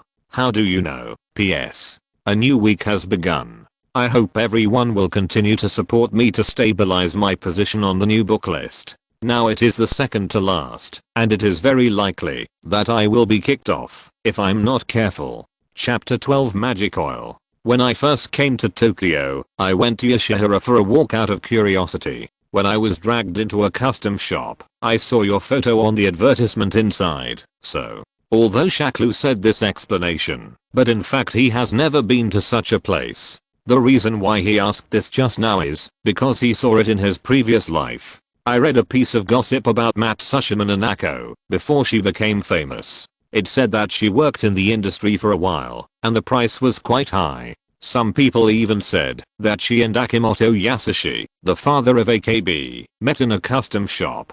The first time she appeared in the public eye was when she was captured by reporters coming out of the hotel with Yasushi Akimoto. Coupled with the unfinished semantics of Matsushima Nanako's words just now, Shakru would naturally think of this aspect, but before he finished speaking, he was hurriedly interrupted by Matsushima Nanako. You don't get me wrong, I was once obsessed with money. I desperately wanted to go to a custom shop to make quick money, but when I was receiving training there, I really couldn't stand the perverted things, so I ran out and didn't sign a contract with the shop. But why did they still keep my photo? It's really too much. Shakru believed Sangdeo's words, because if she was still working there would be no need to work hard to earn such a small amount of money in a securities company, so he comforted her gently. Don't worry, I don't have to. Misunderstanding. As for why they keep your photos, I think it's because you are so beautiful. At least I haven't seen a tall, gentle and beautiful woman like you in this month in Tokyo, Nanako Matsushima said shyly. Don't you think I'm too tall? In fact, it's no wonder Matsushima has this concern, because at 173, she is really too tall among Japanese girls, let alone Japanese girls. Yes, even among boys there are many who have not reached this height. Of course not. I think girls are better looking if they are taller. What Shakru said is true. This guy has been a leg control since his previous life, and girls with long legs generally cannot be shorter. Then cut to the main question asked, how much is your current monthly salary? Less than 200,000 yen. Nanako Matsushima said, a little embarrassed. Shakru pondered for a moment and said, let's do this. I'll give you a monthly salary of 500,000, and you can work for me from now on, Mr. Pandit. You want to open a securities company? Matsushima Nanako asked in shock. Shakru shook his head. No, I want to develop an Indian specialty, and then develop Japan as the first market. So I need to open a sales company here in Japan. So I want to hire Miss Noguchi to do my job in Japan. Agent Matsushima. Nanako waved her hands repeatedly. No, I don't know anything. Don't delay your important event, Mr. Pandit. Shakru comforted him. Don't worry, the work of an agent is not as troublesome as you think. All you need to be responsible for is leasing the office space, completing the corresponding opening procedures, and supervising the decoration. As for other tasks, I will hire a professional team. You just need to exercise your supervisory responsibilities. I believe you can understand financial statements after being a stockbroker for so long. I can understand this. That's it. Then welcome Ms. Noguchi to my new company. You must know that the procedures in Japan are very troublesome. It will save effort to have a Japanese person in charge, although Nanako Matsushima was a little disappointed after not hearing Shakru's confession. She was still very happy to get this generous job. She could also clearly feel Shakru's trust and care for her, and the two of them, after all, we've known each other personally for less than a month, so we can't rush it yet. Shakru naturally does not understand the complicated psychological changes of Matsushima Nanako, because his mind is not yet focused on the relationship between men and women. Otherwise, he would have eaten Sheila at home. All he can think about now is only then can we lay a solid foundation for ourselves. Although after the World Cup and the Japanese stock market crash, I already have a lot of money in my hands. This kind of speculative business is never the right path. No matter when, a businessman is measured by how many industries he owns, rather than how many successful speculations he makes. So Shakru's next step is to build industries, because I only have a few million US dollars in hand, and a large part will be left to participate in the collapse of the Soviet ruble next year. That is, in 1991. The scale of this first industry must not be too large.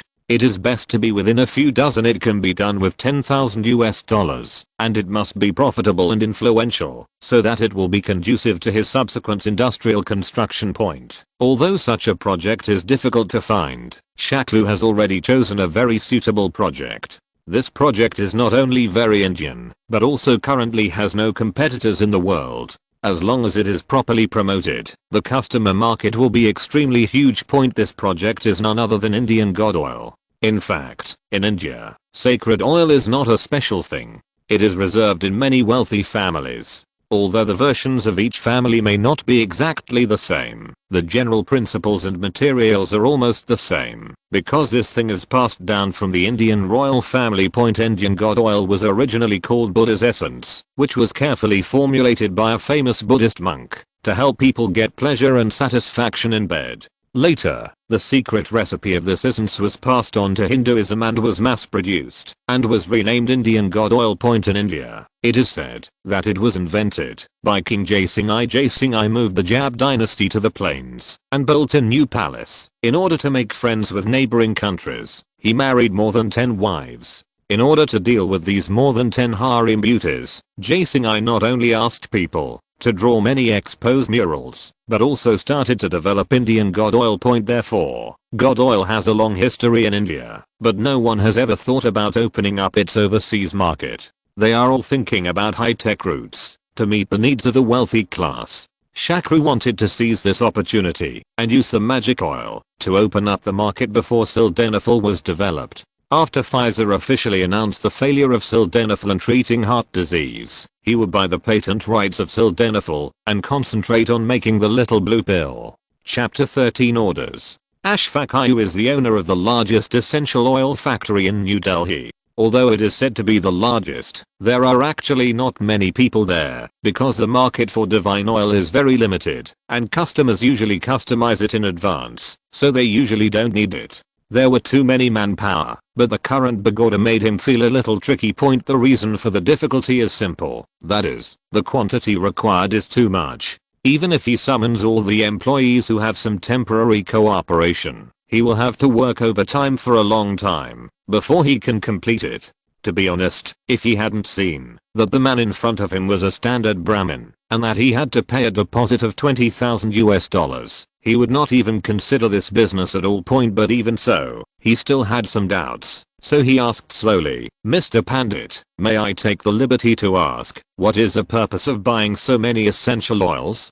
Don't be offended, I don't want to inquire about your business. Confidential, but I think this quantity is too large. This is already the annual demand of the entire New Delhi essential oil market. I'm really curious about where you can sell them all." Shakru said with a meaningful smile. "You are right. Compared with New Delhi, this quantity is a bit too large, but if the market is a country, then this quantity is not worth mentioning. In fact, this batch of goods is just a sample for me to test the market. If successful, I will place more and larger orders with you in the future." After listening to Shakru's words, Ashfaq Ayub couldn't help but open his mouth and said, "A country? You don't want to sell essential oils abroad, do you? But besides us Indians, who else will recognize this thing? Once it happens, if those foreigners don't approve, then these goods will be thrown into their hands." Ashfaq Ayub said this not because he was kindly afraid of Shakru losing money, but because he was afraid of losing money. He also had the idea of foreign markets, but he found that foreigners had never heard of such things as divine oil, and they were not used to the application method of divine oil, so he gave up this idea. Thoughts. Now that he saw the young Shakru planning to go back to his old ways, he couldn't help but give some advice. Whether people in other countries recognize the sacred oil mainly depends on market positioning and advertising. As for these, please forgive me, I need to keep it secret for the time being. Shakru said with a smile. Ashfakiu said quickly, Mr. Pandit, please don't get me wrong. I will not pry into such commercial secrets. Don't worry, I will definitely prepare the goods for you on time with guaranteed quality and quantity. Actually, this is not a trade secret. It's just that my publicity method is quite different and troublesome to explain. And before seeing the results, most people won't think this method will be effective, so I'm going to give it a try now. While Shakru was negotiating with Ashfakiu, Shira and her parents were also having urgent discussions. Charles's mother was the first to speak. Yitzhak, you should think of a way. This Shakru finally came back. If we don't seize the opportunity this time, what if he runs away for another month? Yitzhak Shakla said with a headache. I really can't understand this little Shaklu.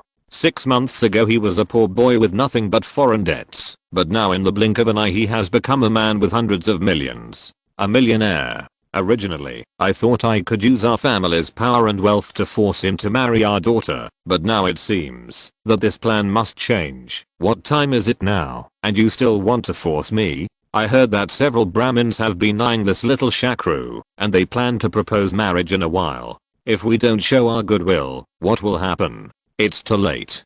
Do you really want our daughter to be a maid? Charles' mother said anxiously, but the problem is that I don't know what this little Shakru needs now. At least I think he is not short of money, so it is useless to give him a thick dowry. Although we have money, it is impossible to spend hundreds of $10,000 in dowry. Help him become an official?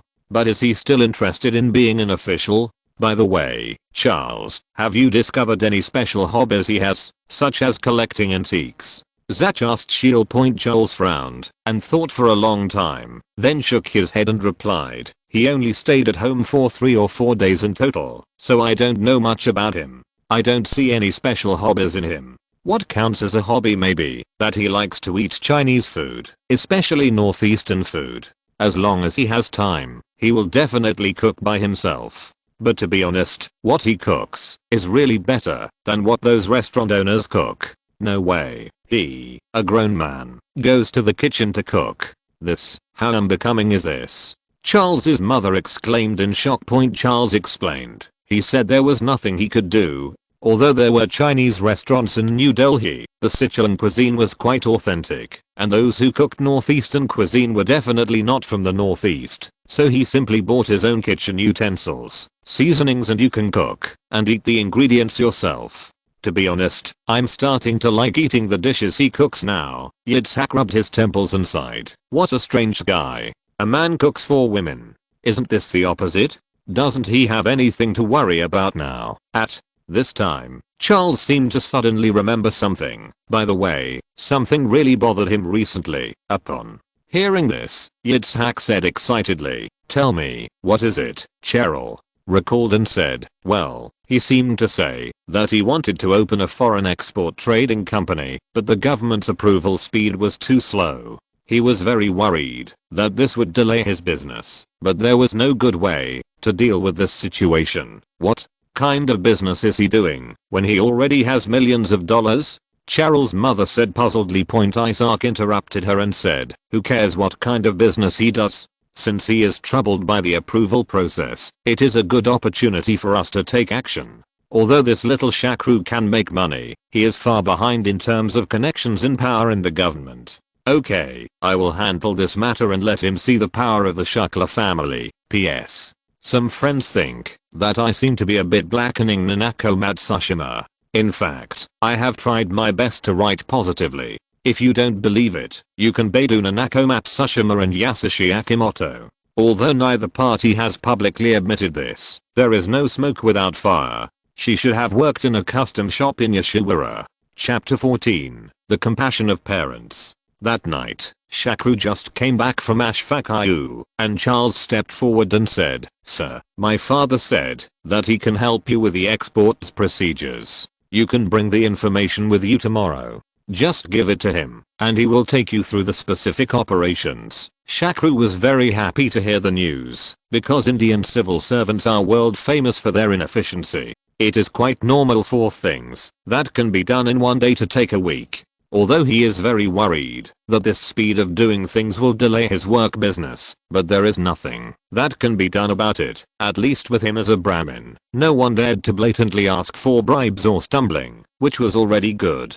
Slow down, so he went to negotiate the supply of raw materials without completing the procedures. According to his expectations, the production of the sacred oil over there has been completed, and it will be quick if the procedures here can be completed. Now that someone can help and speed up the process, he naturally wants it. Early the next morning, Shakru took all his materials and went to Yitzhak's office to find him. Yitzhak was an official in the New Delhi Municipal Department. This department is the most ridiculous department. Almost every tourists who come to New Delhi are extremely dissatisfied with New Delhi's municipal government. A leaky sewer can be left unattended for 3 months. This shows the extent of New Delhi's municipal inaction. Yitzhak looked at the materials brought by Shaklu and asked with some confusion, "Shaklu, you are going to set up a foreign trade company to export health products, but what products do you plan to make?" "As far as I know, we don't have any special health products in India." When Yitzhak learned that the healthcare product that Shakru wanted to make was actually a divine oil, he said with some laughter and tears, "Shakru,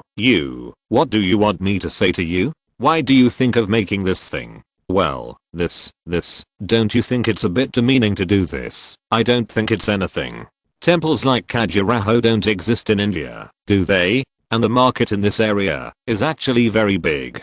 It's just that people are usually embarrassed to buy it openly. But in fact, everyone, older men, all need this kind of thing. It doesn't matter. It is applicable to all men regardless of country, race, and skin color. There is no product in the world that has iconic influence in this regard, but our Indian magic oil has a long history of hundreds of years. As long as such a product is properly promoted, the positioning is accurate and it should be very marketable," Shakru explained. "I will introduce the Khajuraho temple complex in detail later in the article, or related to the work." Yitzhak was still puzzled. "So you want to develop the overseas market for the divine oil, then which country do you want to start from?" "Of course it's Japan. I just stayed in Japan for more than a month and I know the situation there quite well," Shakru replied naturally. Yitzhak was surprised. "Japan? Why did you choose Japan? Didn't they just experience 2 extremely horrific stock market crashes? It is said that it had a great impact on the lives of the entire Japanese people. The Japanese now don't spend as much money as before. So generous, isn't it appropriate for you to develop the Japanese market at this time?" Shakru nodded and said, "Yes, Japan's economy is indeed very sluggish now. People's consumption desire is very low, and various luxury stores have also withdrawn from Japan. However, some industries will still lose money during the economic depression. Renewed with vitality, for example, Hollywood only emerged during the economic crisis in the United States, because at times like this, people need more spiritual sustenance. In the same way, sex between men and women is also the best way to vent stress and negative emotions, especially in a country like Japan where X culture is extremely developed. So I believe that, as long as the promotion strategy is appropriate, our magic oil will become an instant hit in Japan." "So how are you going to promote it?" Shakru said with some embarrassment. "It's not convenient for me to tell you this here. Anyway, it is a kind of publicity method that is difficult to copy in other countries. You will know when the time comes, but don't say that I'm nonsense." "That's it," Yitzhak said helplessly. "Well, just leave this matter to me. I will try to help you complete these procedures within a week," Shakru said gratefully. "Thank you very much, Mr. Shukla." After saying that, he handed over a bank card. Yitzhak pushed it back with one hand, then frowned and said, "Why are you kiddo talking to me about this? If you really want to thank me, then spend more time with Charles when you have time. Her current situation is inconvenient." She goes out a lot and has almost lost contact with all her old friends, so she can only stay at home alone. Over time, I'm afraid she will be depressed. It's not convenient for her mother and I to go there often, so I have to rely on you in this regard." At this point, Shakru finally understood Yitzhak's intention to help him. At first, he thought that Yitzhak wanted to make some money from this matter. He didn't mind this, as long as the procedures could be completed as soon as possible. Don't delay his business. It's nothing to spend a little money, and with the status of the Shakla family, ordinary people can. Even if he wanted to send money, there was no way, so he came prepared today by bringing a bank card, but he didn't expect that all Yitzhak asked was just to spend more time with his daughter. It can be seen that today, no matter what country, ethnicity, or skin color the parents out there are, they are all the same. How pitiful the hearts of parents in the world are. He was very clear about Charles' current situation, because it had not been too long since the incident happened, especially since she had not left New Delhi, so once she went out, she would inevitably be pointed at by others behind her.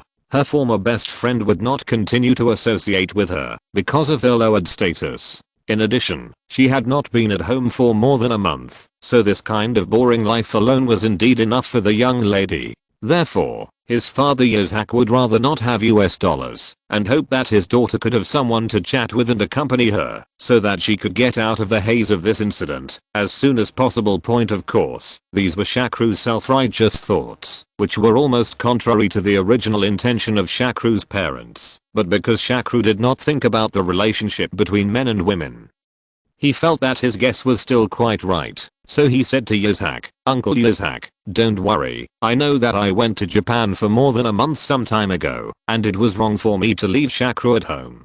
Don't worry, I will solve this matter when I go back, and the result will satisfy you." If you're listening to this novel on a channel other than Fanfic World, it means they downloaded and uploaded it without effort. We cordially invite you to visit our channel, Mundo Fanfic Novelos. There you'll find the original version of this story and you can explore many other novels of various genres. We're waiting for you to immerse yourself in a world of incredible novels. Chapter 15 Recruitment. Yitzhak, who received Shaklu's affirmative reply, was very satisfied and sent Shaklu away, and then began to devote all his energy and connections to help Shaklu go through the procedures for his trading company. But on the night of the third day, her daughter Charles suddenly ran back home angrily. As soon as he entered the door, he shouted to him, "Daddy, how did you tell Shakru this matter? He hired a British female student today, saying that she was here to chat with me and relieve my boredom. He also said that this was." "What do you mean? What is going on here?" Yitzhak was speechless and said, I just told him that you are only at home alone. It is not convenient for your mother and I to accompany you often, and it is not convenient for you to come into contact with other Indians, so I hope he can be at home more often. Stay with you." He was still there at that time. He promised me that he would definitely handle this matter to my satisfaction, but I didn't expect that he would go out of his way to hire a foreign woman to accompany you. By the way, you just said that you couldn't understand what this British woman said. Just drive her away, Charles said distressedly. No, he has known for a long time that I can speak English, so how could he not be able to understand the English? This is all your fault. Why don't you just explain the matter to him clearly? He said I was lonely at home, but he was so busy at work every day, how could he not work to stay with me at home every day? I would naturally hire someone to accompany me. The scariest thing is that this woman named Scarlett seems to have her eye on Shakru. She wears short and revealing clothes every day and sprays perfume like crazy. I tried my best to get close to Shaklu. Didn't you think you had found a rival for me? Charles's mother gave an idea and said, in this way, you go back and tell Shaklu that your sister-in-law is back today. During this period, she can come to accompany you every day, so that Shaklu doesn't have to spend money to hire someone to accompany you. Chatted, but the problem is, this woman is not only here to chat with me, she is also my chef. Charles's mother was shocked. Didn't you say that Shakru only likes to eat Chinese food? Could it be that this British woman can also cook Chinese food? Charles replied, she can not only cook Chinese food, but also Indian food and French food. I have to say that she is a genius in cooking. She met Shakru at the place where Shakru often went. Chinese restaurant. What should we do? Doesn't this mean that even if your sister-in-law goes to accompany you, she still has enough reasons to stay at your house and not leave? Hey, why is our Charles' life so miserable?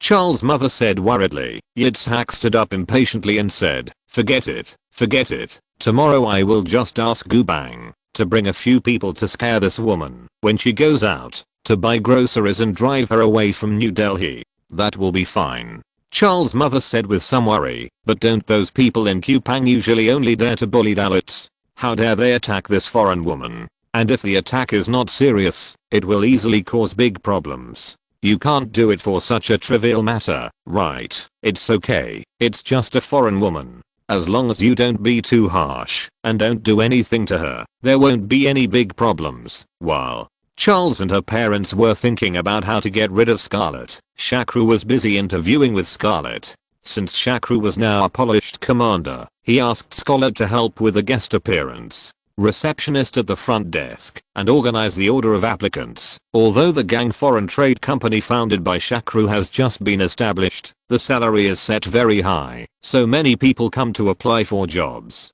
There are dozens of applicants for just 5 positions. In the morning, the company, just when I opened the door, there were many applicants standing outside point. Although there were many applicants, Shakru had already planned in his mind, so he interviewed very quickly. He only gave many people 3 minutes, and then politely asked them to go back and wait for news. Only a few he inquired and investigated several people very seriously, and recorded their contact information in detail point. So she curiously asked secretly, boss, I find that you seem to treat people a little differently. Although you are polite to most people, in fact, you don't seem to have any intention of hiring them at all. On the contrary, you the people who ask carefully and leave their contact details are the ones you really want to hire. But the question is how do you identify them? Shakru smiled and said, I don't need to distinguish them.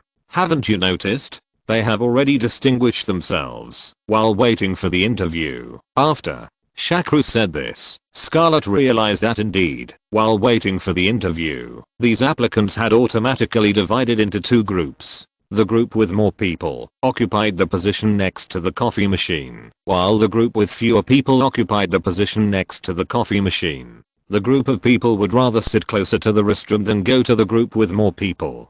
The distance between the 2 is several meters, so she continued to ask in confusion, boss, why is this? Why are they divided into 2 parts? Shakru explained, it's very simple. This is the subtle influence of the caste system on social groups. Those with more people are from high castes, so they naturally disdain to be too close to people from lower castes. I think it would be a loss of status, and people from lower castes will give in when they see upper castes, so they naturally stay away. Then, why do you focus on applicants from lower castes? The reason is simple, because I'm a high caste, so it is easier to manage them. Shakru replied with a smile.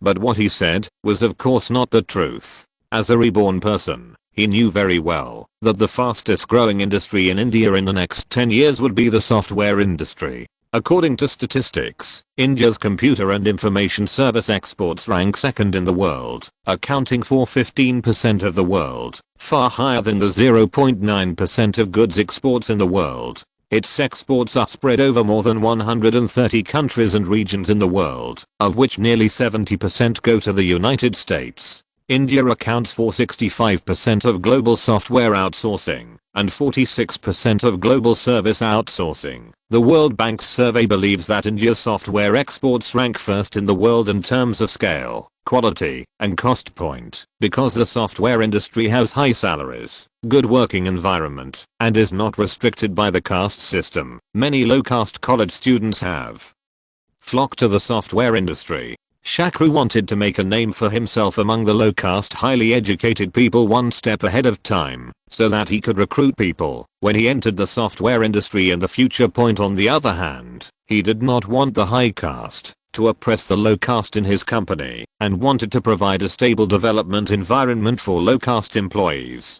Of course, he, as the boss, must be of high caste and have a sense of oppression against them. But at this moment, he suddenly found that the name of the last applicant was very familiar. P.S. You can guess who this woman is. Chapter 16 Pretty's Eater. Although Shakru didn't watch many Bollywood movies before his rebirth, he was still very familiar with this actress. She is known as the woman that all Indian men want to marry, Pretty's Eater. If Shakru had doubted whether it was the same name when he saw the name, but when he saw the person in person, he was completely sure that this was the big-eyed beauty Pretty Zeta who was once popular in India, especially its her iconic dimples that people won't forget just by looking at them. Seeing Shakru's confused look, Scarlett couldn't help but bump her boss gently under the table with her long legs. Only then did Shakru react and pretend to look at his resume to calm down. After a moment of emotion, he said, "Miss Zeta, looking at your resume, you are currently in college. So why do you think of joining the workforce now?" Although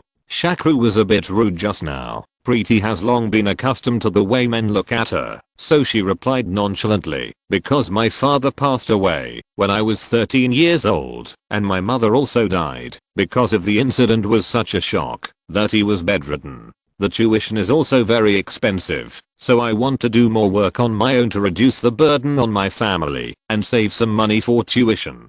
The day before yesterday, I just saw that your company was recruiting secretaries, so I wanted to give it a try. If you can give me, if I have the chance, I will apply for a suspension of study." Miss Zeta, have you had similar work experience before? Shakru continued to ask. Pretty shook her head with a blush on her face and said, "I have only shot some commercials before and have never done secretarial work, but I will study hard. Please give me a chance." Scarlett couldn't help but ask, "Miss Zeta, since you have shot commercials before, why don't you continue to be an actor or model now? The income in this industry is much higher than being a secretary. I was still a child star when I was shooting commercials, but now that I have grown up, if I shoot commercials or model again, not only will the competition be much greater, but there are also too many things that I cannot accept in this industry, so I have to give up." Pretty said, a little embarrassed.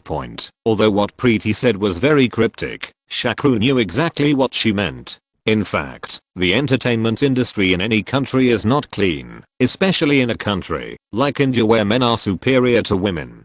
If a female artist with no background wants to or just want to live a better life, it is almost impossible without giving it all. Shakru thought about it and felt that, although Pretty was not very suitable for the position of secretary, she looked quite pitiful now. Anyway, this secretary job is just to help him run errands and do miscellaneous things, and the requirements are not high, so if he can help, then he can still please help. So he said, "Miss Zeta, congratulations, you have been admitted.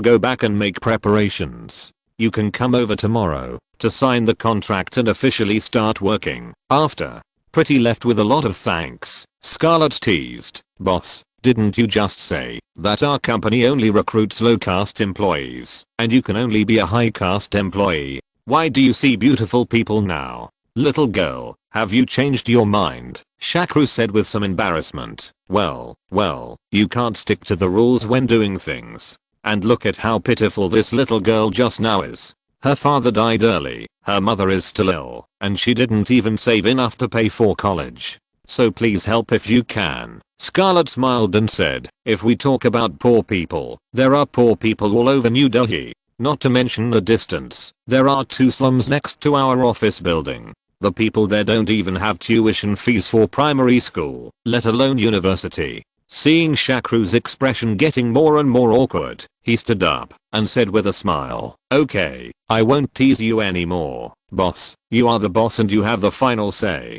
I'm going to buy groceries now. What do you want to eat for lunch?" "What? Well, let's fry the steak. The steak you made the day before yesterday was very good." "Okay, I'll go now. Well, thank you for your hard work." As Scarlett walked downstairs easily, she couldn't help but recall the process of getting acquainted with Shakru. Originally, she had a very bad impression of Indians, especially Indian men. She thought they were too dirty and too dirty.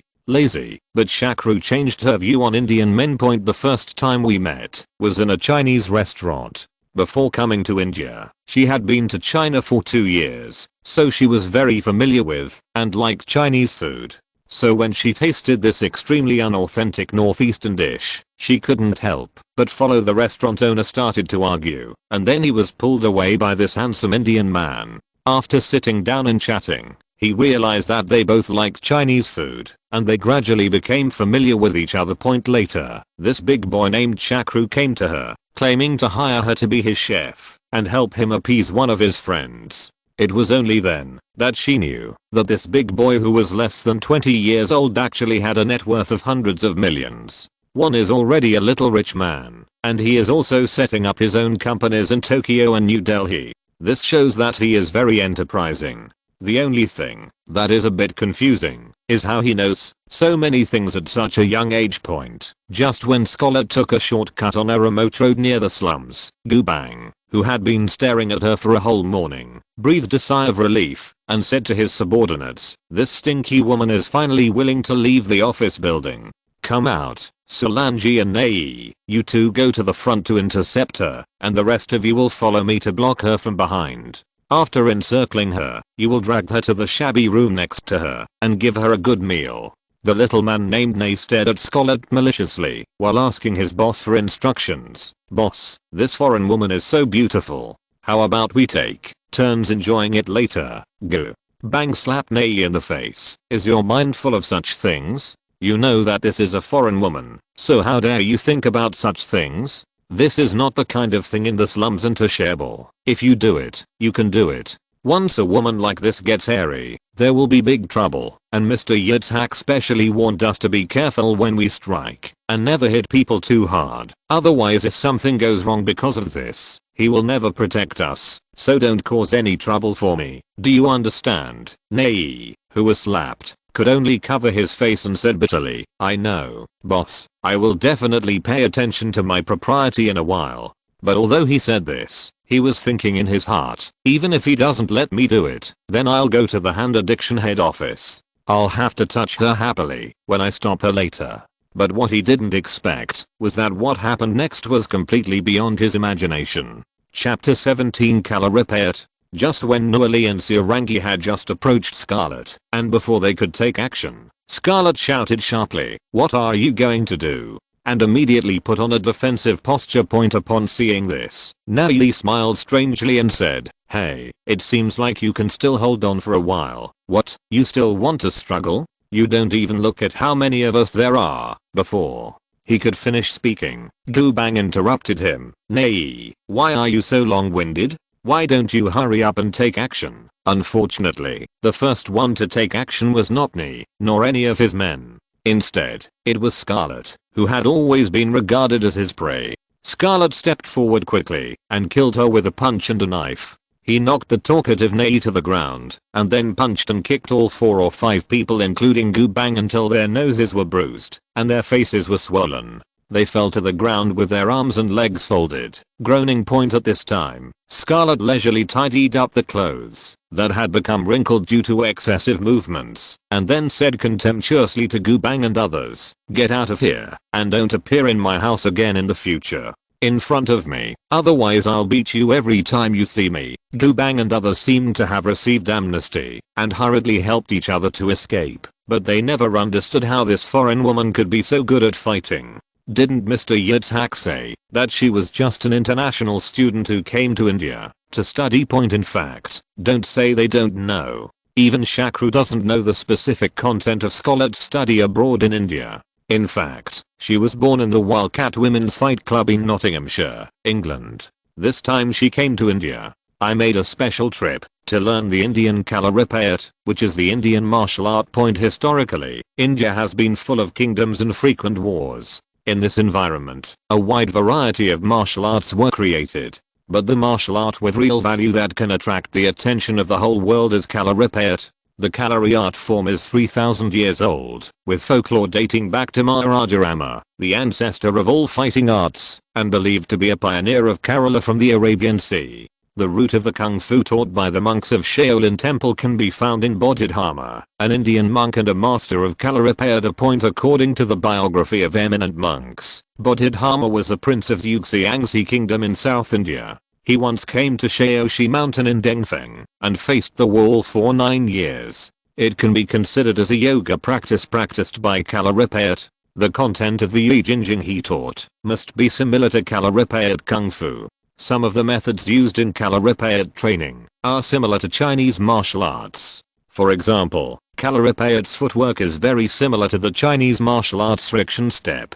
The stick technique uses W handles, and the stick technique is flexible and fierce. Of course, calligraphy is not exactly the same as Chinese martial arts, but it still has merits. But it is not. That famous scholar didn't take this episode seriously, because this was not the first time she had encountered this kind of thing since she came to India. However, she relied on her good fighting skills, so she always fought everyone she saw. Once the fight is over, that's it. At first, she thought that this happened frequently because of the chaotic security situation in India. Later, she realized that because the concept of male superiority and female inferiority is very stubborn in India, and women's behavior style is very conservative, single women walking on the street have to refuse anything and everything. Eye contact and smiles from strange men will otherwise be regarded as signals of invitation by men. This is why many foreign women are often harassed by Indian men.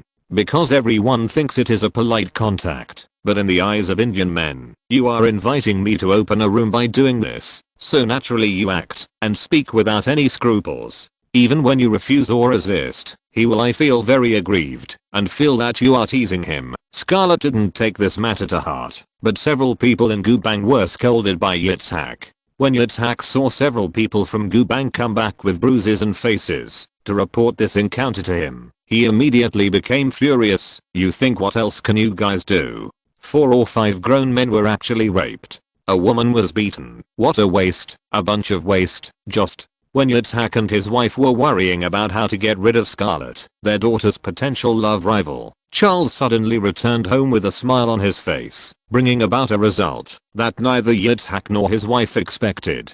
Daddy, Mommy, let me tell you some good news. That nasty Scarlett is going back to England soon. Charles' mother wondered, why does she want to go back? According to her, her club in the UK is going to hold a match, which will be broadcast live on pay TV. The match is about to start in half a month, so she has to go back and prepare for the match. Charles explained. Charles's mother breathed a long sigh of relief and said, no matter what the reason is, as long as she is willing to go back, then no one will compete with my precious Charles for little Shakru. At this point, Charles' expression darkened again. Yes, this Scarlett has indeed gone back, but another pretty Zeta has appeared. How come there are always women coming to Shakru's side? Ah, who is this pretty Zeta? Oh, she is the female secretary of the foreign trade company that Shakru just established. The little girl has just turned 16 this year. She is very beautiful, especially those dimples that are so sweet. You said, the whole day between the boss and the female secretary. If we are all tired of being together, will something happen if we stay together for a long time?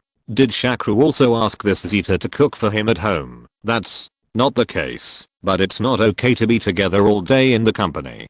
Daddy, can you think of a way to get rid of Zeta? After finding out the situation, Charles' mother criticized her daughter seriously. Charles, your mentality is absolutely not okay. You have to know that a man like little Shakru, who is of noble birth, good looking, and more importantly, rich, will never lack women to throw themselves at him at any time. Even if you drive one away, another will soon appear, so driving them away is never the right solution. If you want a man to keep his heart on you, the best way is to attract him with your charm, not to lock him up and look at him. Speaking of this, she stroked her daughter's smooth long hair and said softly, look, my Charles is beautiful and sexy. As long as you take the initiative, how can that little Shakru resist? Chapter 18 Drug Testing.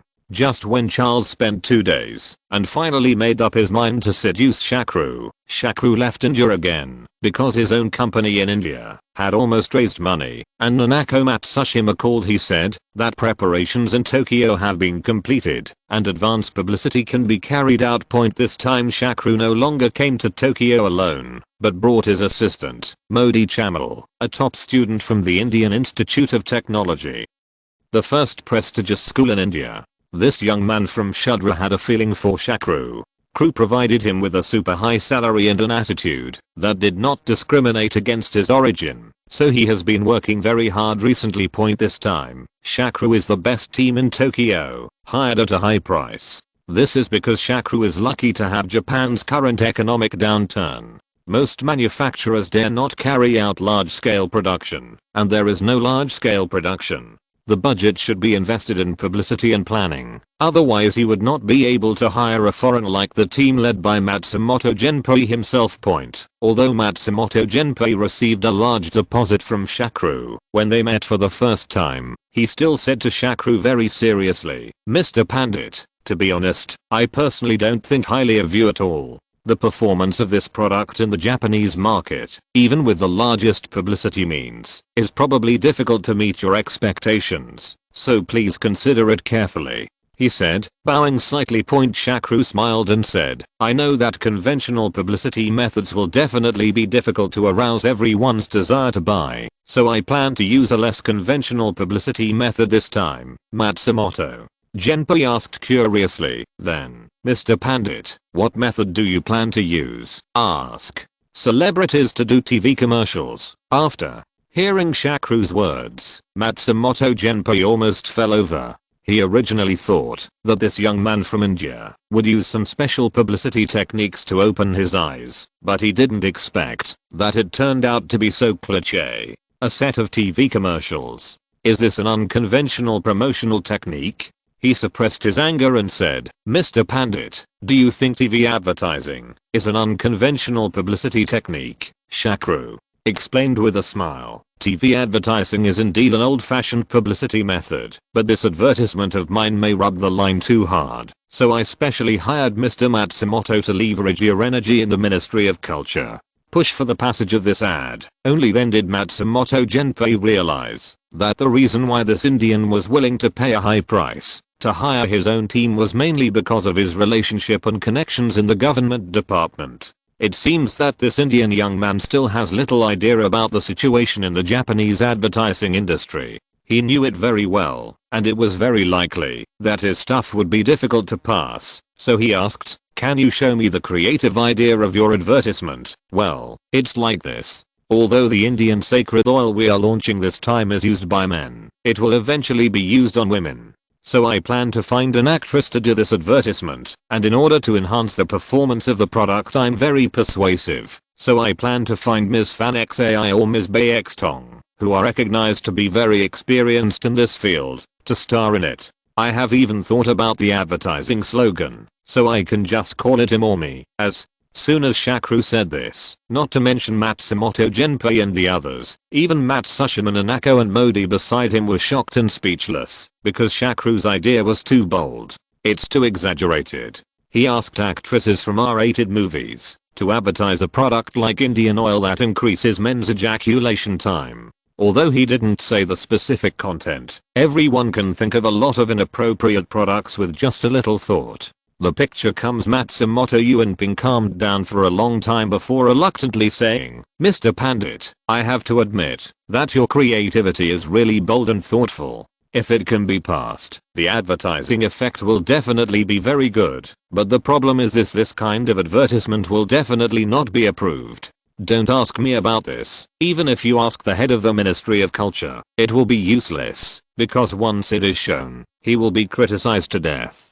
Shakru waved his hand and said, "Mr. Matsumoto, you have misunderstood. I did not intend to make this advertisement so straightforward. Just like this advertisement slogan, I intended to adopt a subtle suggestive style. Well, for example, it is a bit. For example, Mr. Matsumoto, the only instant noodles commercial you have ever done is the one in which a girl looks like she is eating instant noodles until the last shot. This is the style I want. In fact, Shakru actually got to know Matsumoto Genpei through this advertisement. At that time, he was very curious about how such a suggestive advertisement could pass the review and appear on TV. After investigation, we learned that Matsumoto Genpei had quite a lot of connections and energy in the Ministry of Culture and other government departments. He could do many things that others couldn't do, so Shakru would rather pay a high price to hire him. The instant noodles advertisement that Shakru mentioned was Matsumoto Genpei's favorite work, so as soon as he heard his explanation, he immediately understood what Shakru meant, so he pretended to suddenly realize, "Oh, it turns out Pandy, that's what you mean, Mr. Ten. In that case, there's no problem at all. Just leave it to me. By the way, your advertising slogan is really well designed and expresses the product perfectly. Creativity will not violate the rules." Shakru also said happily, "That's good. Then I'll leave this matter to Mr. Matsumoto. By the way, do you think it's better for this advertisement to look for Miss Fan XAI or Miss Bay X Tong, Matsumoto?" Motohoi thought about it and said, "Well, I think it's better to invite Miss Fansei. Although Miss Shiroko has a greater influence in restricted movies, Miss Fansei has other performances after all, and she can barely be considered an artist who can be promoted positively, so it is easier to pass the review. Well, then please contact Miss Fansei's agent." Since Shakru's price was very high, Fansei gladly accepted the invitation to the advertisement, but she proposed a condition that surprised Shakru, but was extremely erotic. That is, she wanted to personally verify the performance of the products she was about to endorse. PS.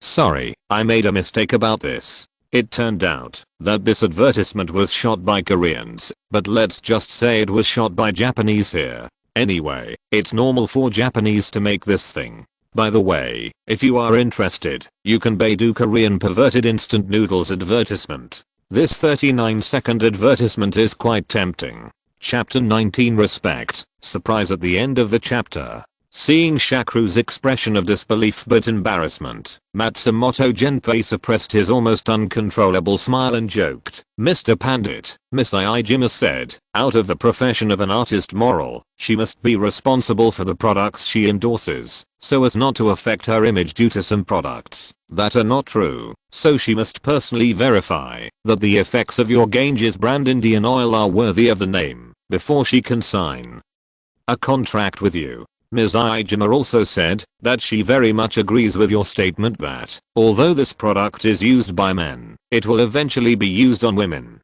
For the health and happiness of the majority of female friends. Even if she is not the spokesperson for this product, she also wanted to test this product herself. And she said, "It just so happens that you are a man, and she is a woman, plus your product and a romantic and warm room, don't you just have all the element for a test?"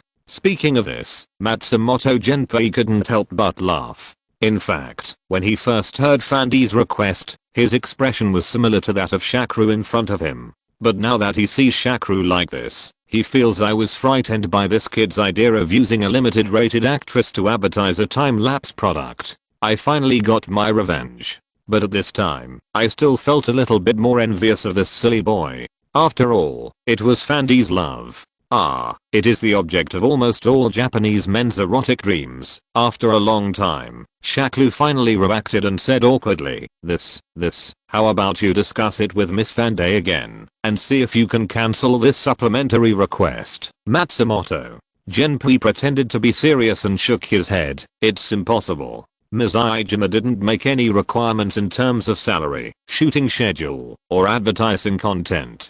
She only made such a request, and it was to protect her own image. It's a reasonable request, so we have no reason to refuse. Mr. Pandit, I think it's better for you to make a small sacrifice for your career. If the media finds out about this matter, it will really damage the image.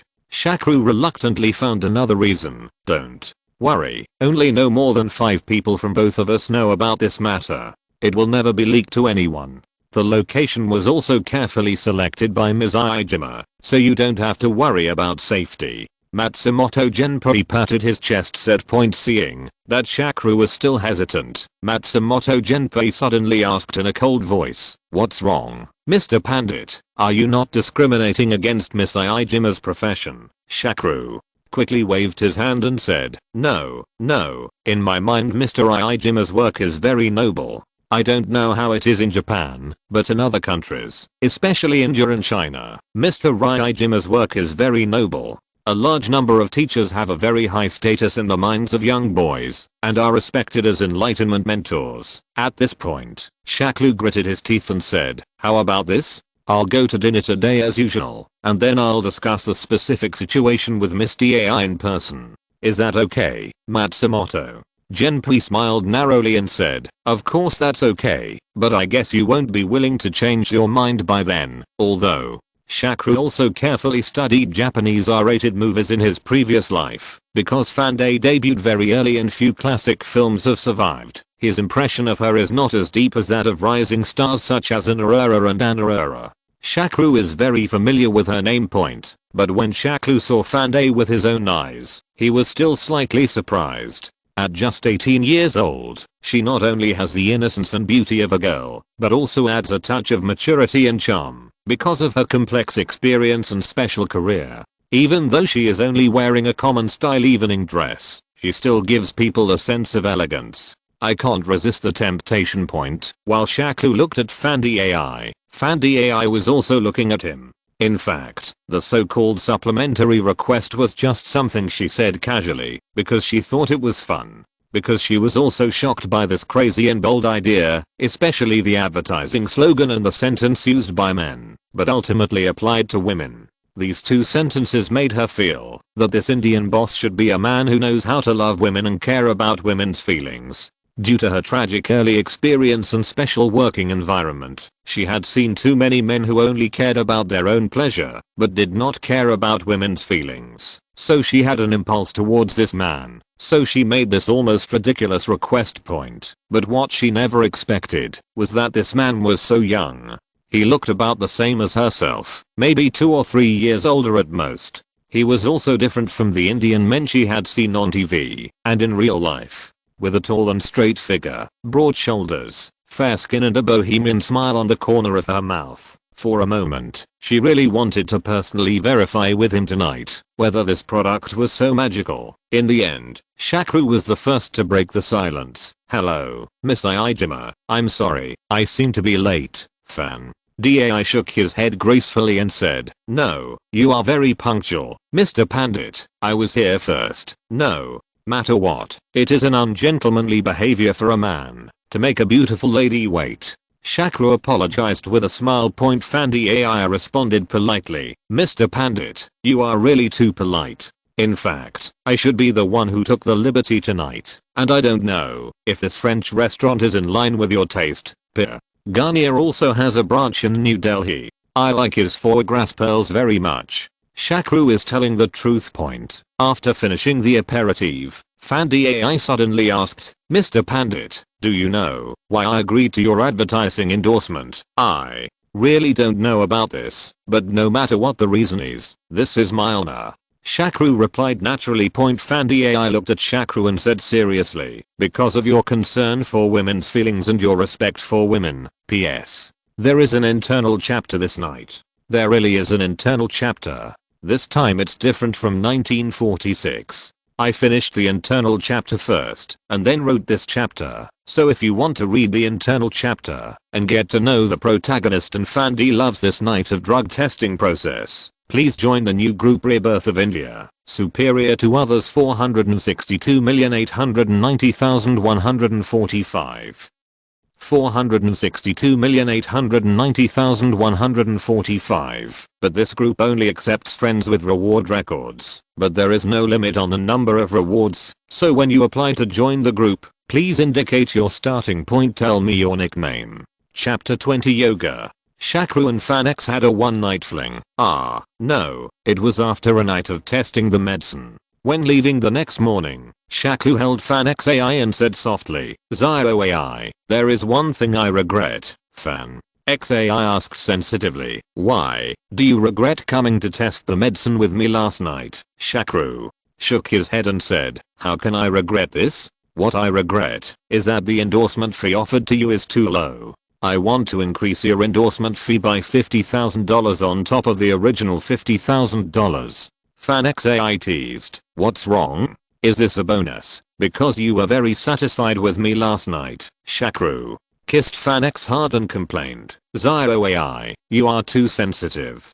Didn't you say last night that you were forced to enter the industry because of debts? So I want to help you choose again. Lou, hire you to work in my new store in Japan, and this money will be regarded as my salary paid to you in advance. FanXAI asked curiously, what are you going to ask me to do? Now I can do nothing but serve men. Don't worry, you will definitely be able to do this job well, because you have the talent in this area. I tested it myself last night. Shakru said with great confidence. FanXAI slapped Shakru angrily. Okay, stop being so pretentious, and tell me quickly, in addition to India's sacred oil, which is a magic weapon for men, we in India also have a good thing for women, which is yoga. Shakru said with two fingers. FanXAI asked in confusion. Yoga? Is it the kind of thing where you bend your body around, wrap your legs around your neck, and get into a bucket?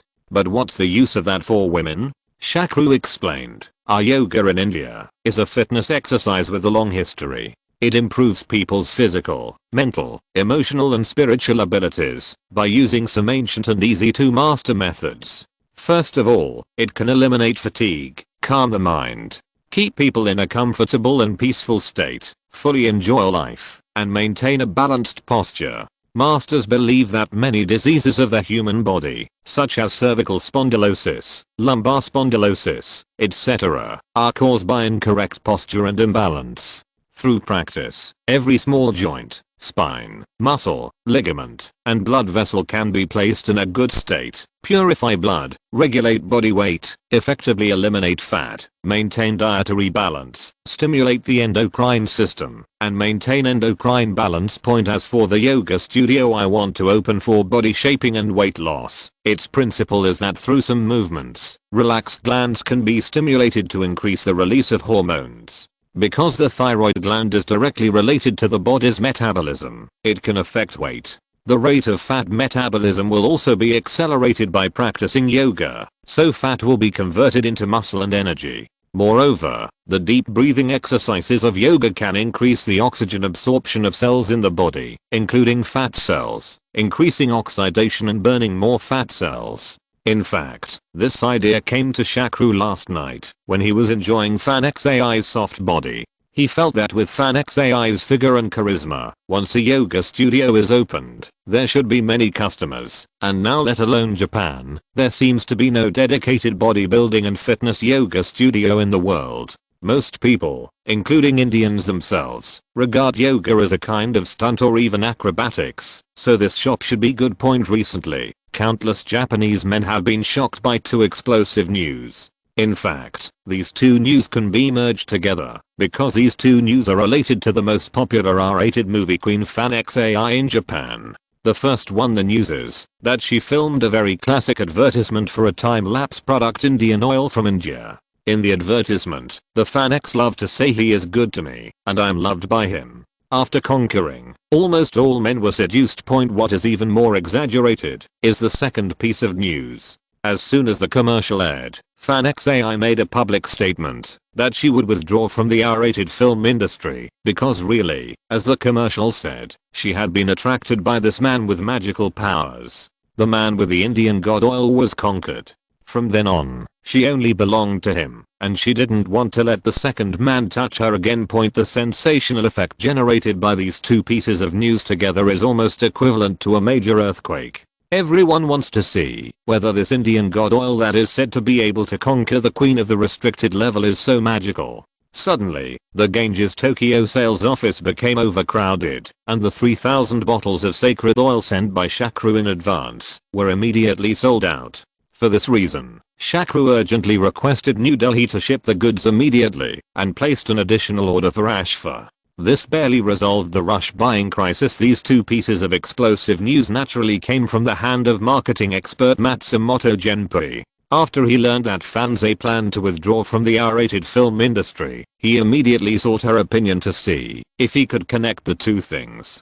together to increase the topicality and shock of the product. In fact, one of the reasons why FanXAI decided to leave the R-rated film industry is because Shakru paid him 100,000 yuan in endorsement fees. Combined with his previous savings, it was enough for him to live in the next few years, and Shakru had already said that he would invest in opening his own yoga studio, so FanXAI readily accepted Matsumoto Genpa's suggestion and cooperatingly issued a statement, and added a hint of "I was conquered by him" in the advertisement. As for the details of this night's conquest, there are detailed explanations in the inner chapter. Friends who are interested can join the group to take a look. Of course, if you don't read it, it will not affect the reading of the full text. Of course, another reason that prompted her to leave was that she didn't like this business. She entered the industry because she was trapped in debt, and she was deceived and persecuted by men at that time, so she started to do it.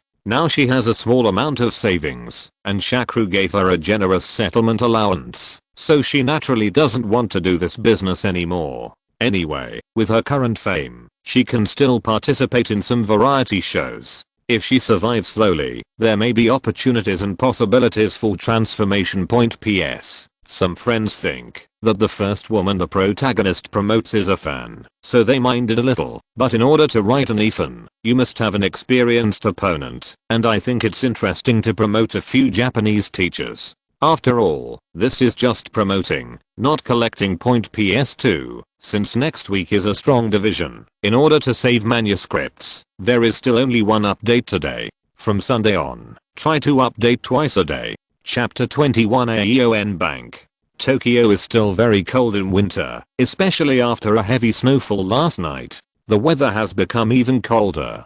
If someone hadn't knocked on the door frequently, Fujino would have even wanted to wait until after 10 o'clock to open the store. As soon as he opened the store door, Tsuburaya, who had been waiting outside the door for a long time, stomped his boots vigorously and complained, "Fujino, why did you open the door so late today?" While rubbing his sleepy eyes, Fujino muttered, "It's not because I opened the door late, but because you came early. It's not even 6 o'clock yet, and it's just snowed heavily. Apart from you, a lunatic, who else is there? Someone is coming to the pharmacy at this time. By the way, I remember that you are often late for work. Why did you get up so early today? Is something wrong? Isn't it because there are so few people here that it's not easy for acquaintances to see what I'm buying?" As he said that, Tsuburaya took out a newspaper from his arms and pointed to a big headline on it and asked Fujino, "Hey, Fujino, give me 5 bottles of this Indian divine oil." Upon hearing that Tsuburaya was here to buy the sacred oil, Fujino laughed unceremoniously and said, I asked you, Fujino, why are you here so early in the morning? You are also here to buy the Indian sacred oil. No wonder you are afraid of being seen by others. It turns out that you are afraid that your bragging to us while drinking will be exposed." Tsuburaya looked embarrassed and said, "How come you guys are talking so much nonsense? I use the money to buy medicines, and you just sell them to me quickly. If you can't buy them in other pharmacies, how could I come here to try my luck?" Fujino spread his hands.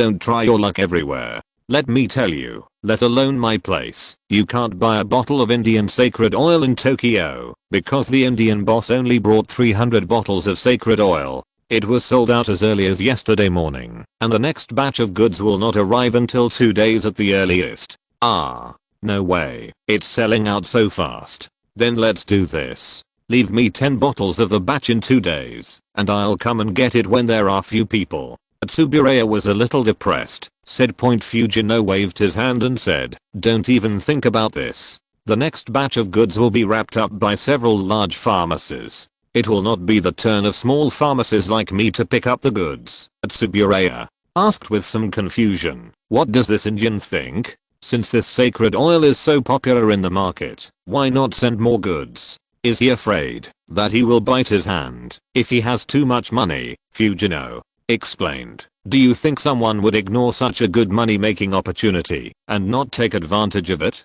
This is because he has no more stock in hand. It is said that this kind of sacred oil was originally specially supplied to the emperors and nobles of India, so it was made. The process is extremely complicated, and the output is very low. The shipment after 2 days has already wiped out all his goods. Well, yes, I also checked this thing specifically. It was indeed something specially made for princes and nobles a long time ago. But tell me, is this thing useful, then? I don't know. I've never used it, but of all the people who bought the product, none of them came back to ask for a refund. This shows that the effect should be pretty good, and isn't this the most obvious example here? Fujino said, pointing to the newspaper in Tsubureya's hand. Tsubureya nodded and said, well, that's true. If it weren't for Fandy's withdrawal, I wouldn't have come to buy this thing. After all, there's nothing wrong with my body. I'm just curious about what the magic is. Something like this can conquer even Fandy's love, and even make her want to quit the R-rated film industry. You can pull it off.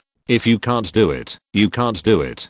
Don't use food and love as a shield. In fact, I felt something was wrong last time we went to Yashiwara together. Why did you come out so early? Did you squirt before you even took off your clothes? Fujino exposed him mercilessly. Tsubureya said angrily, go, don't spread rumors. Then he changed the topic and asked, by the way, you just said that the next batch of goods was packaged by several big pharmacies. Where are they? There are several pharmacies. I can go there early the day after tomorrow to buy some. Fujino teased Tsubureya a few more words, and then began to name the pharmacies one by one. After memorizing them, he asked a little strangely, hey, Fujino, you said it wrong, right? Ian Pharmacy is different from other pharmacies. They are of completely different quality, so how can they get the exclusive rights to Indian sacred oil? Fujino shrugged his shoulders and said, then I don't know. It may be that Ian's boss got through the relationship with this Indian, or put forward special preferential conditions. In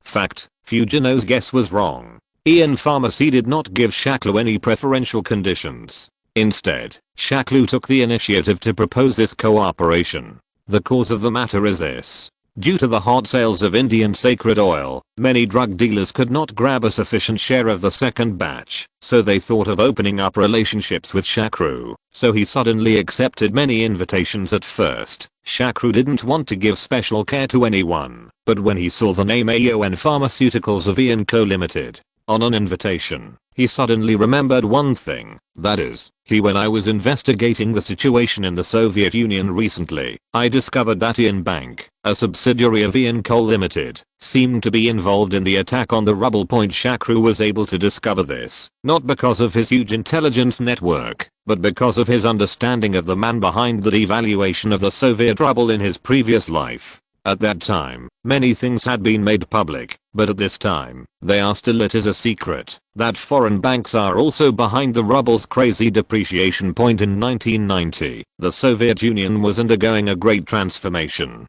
The Soviet financial system, which had been closed to the outside world, gradually opened up. A large number of foreign banks entered the Soviet Union. These no need to queue up, smiling guests, and independently accounted modern private banks sprang up in every city in the Soviet Union and Russia. Their free coffee and friendly smiles undoubtedly gave the Soviet people a feeling. These foreign banks are much better than those state-owned banks. In this context, these foreign banks and financial institutions absorbed a large amount of ruble savings from the Soviet private sector and enterprises through various grey means with relatively high interest rates and a cup of free coffee.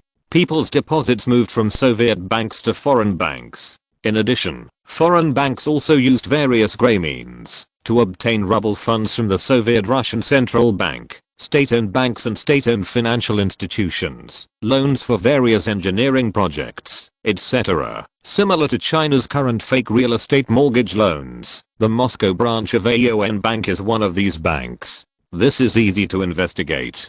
Just check the time when this bank entered Moscow. All foreign banks that entered the Soviet Union at this time were aiming for this purpose. PS. This week, I will try to update twice a day. If there are friends who are deacons or above, I will update more. PS2. Starting tomorrow, I will use a relatively large space to introduce some of the customs of India. Please be mentally prepared. If you're listening to this novel on a channel other than Fanfic World, it means they downloaded and uploaded it without effort. we cordially invite you to visit our channel, Mundo Fanfic Novelos. There you'll find the original version of this story and you can explore many other novels of various genres. We're waiting for you to immerse yourself in a world of incredible novels. Chapter 22, Poaching. Not only that, based on some information he accidentally read in his previous life, Shakru learned that the president of Ian Co. Limited, Kazuo Nakayama, had a close relationship with the top brass of the Soviet intelligence agency. He happened to have something that needed to be resolved in the Soviet Union, so he wanted to take advantage of this current opportunity to make a good relationship. So he said to the boss of Ian Pharmaceuticals, who came to invite him, "Mr. Yoshii, I can agree to our cooperation this time, but I hope that Mr. Nakayama, the president of your company, can agree to do me a small favor." Yoshii said with some embarrassment, "Mr. Pandit, you also know that I cannot make decisions for President Zhongshan. How about you tell the matter and I will convey it to you?" Shakru nodded and said, "Okay, actually it's just a small matter. That is, next summer, I want to buy something in the Soviet Union. I hope that President Zhongshan can contact the owner of the goods for me, just to pass on a message. That's it. I believe it's not too difficult. Can I ask what kind of goods you want to buy? This way I can reply to President Zhongshan." Yoshii continued to ask cautiously. In fact, it is no wonder that he is so careful and goes to the Soviet Union to buy things so hard. That is definitely not ordinary cargo. Maybe it is prohibited items such as arms and missiles. Perhaps understanding Yoshii's concerns, Shakru waved his hand and said, "Don't worry, what I want to buy is not something sensitive, but it is indeed a specialty of the Soviet Union, but no one will sell it now. Wait until next summer. I guess that's about it, and I don't have enough money right now, so I need to save it for a while." After Kazuo Nakayama, the president of Ian Co. Limited, learned about this incident, he seemed very confused. He asked Muka Yoshii, "Are you sure you didn't miss a word from Shakru?" Yoshii quickly replied, "President Zhongshan, don't worry, I didn't miss a word. That's strange. What is he going to buy? Apart from arms, there seems to be nothing too sensitive in the Soviet Union, and it's something that no one is selling now, and will have to wait until next summer." Kazuo Nakayama rubbed his hands. He thought hard with his chin point. Yoshii said in a low voice, "Yes, I'm also curious about this. Boss, how about I reject this matter?" Kazuo Nakayama waved his hand and said, "No, just promise him. It's just a matter of spreading the word. It's no big deal. What I really worry about is how he would know that I have connections and energy in the Soviet Union, but I don't worry about it now." At the time of this incident, the Soviet Union's plan had reached its final moment, and as long as it did not affect this matter, everything else did not matter. The big project that Kazuo Nakayama mentioned was also a sniper attack on the rubble. In order to prepare for this, Ian Corporation invested a lot and bought many Soviet officials. Now that the entire layout has been basically completed, the next step is to join forces to suppress and promote the devaluation of the rubble. It's time. This step must be successful, otherwise the large sum of rubles they loaned from the Soviet banks, just the interest, will be enough to crush them. After all, there are very few pharmacies like Ian Pharmaceuticals that can get special care. There are still many pharmacies that have not received any share at all. Under Kune's countermeasures, some people began to come to India, planning to invest in this place of origin of Indian sacred oil, looking for the source of goods. But when they arrived here, they discovered that things were really as Shakru said. Although there are many sacred oil workshops in India, no one produces sacred oil in large quantities. Generally, there are only a few dozen bottles in stock, and the quality is uneven and the specifications are different, making it impossible to sell them. The only decent Kyu essential oil factory was shut down by Shakru with a large number of orders. Even so, someone still came to Ash for Kyu to discuss the issue of this batch of goods with him. "Mr. Kyu, can you produce an additional 1,000 copies of Indian sacred oil for us? We can make it in Pandit, sir. The purchase price will be increased by another 50%, and half of the deposit can be paid in advance." Faced with this temptation, Ashfaqyu hesitated for a long time, then shook his head and refused. "I'm sorry, I can't do this request of yours.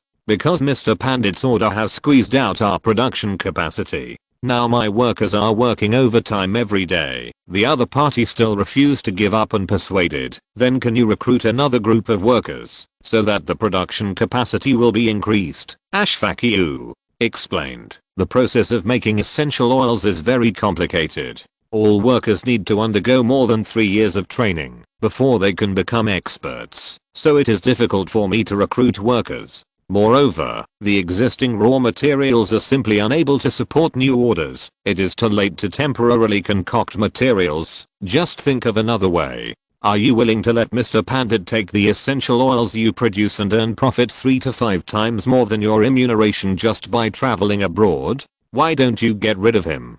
Do you want to do this business yourself or find a more generous partner? Ashfaku replied sternly. Mr. Pandit was able to think of and successfully open up the overseas market of essential oils. This is his ability. I only have admiration and not jealousy. Moreover, Mr. Pandit has promised to, after this batch of orders, he will renegotiate the contract with me, and I believe he will give me a reasonable profit by then. I would also like to remind you that when I signed this contract with Mr. Pandit, he had not yet developed overseas markets, and the profit he gave me was already the highest in New Delhi, and all risks were borne by him. So I had no reason to disagree at the time. Just when some Japanese drug dealers tried to poach Shakru, Shakru himself was not interested in the Indian magic oil at this time.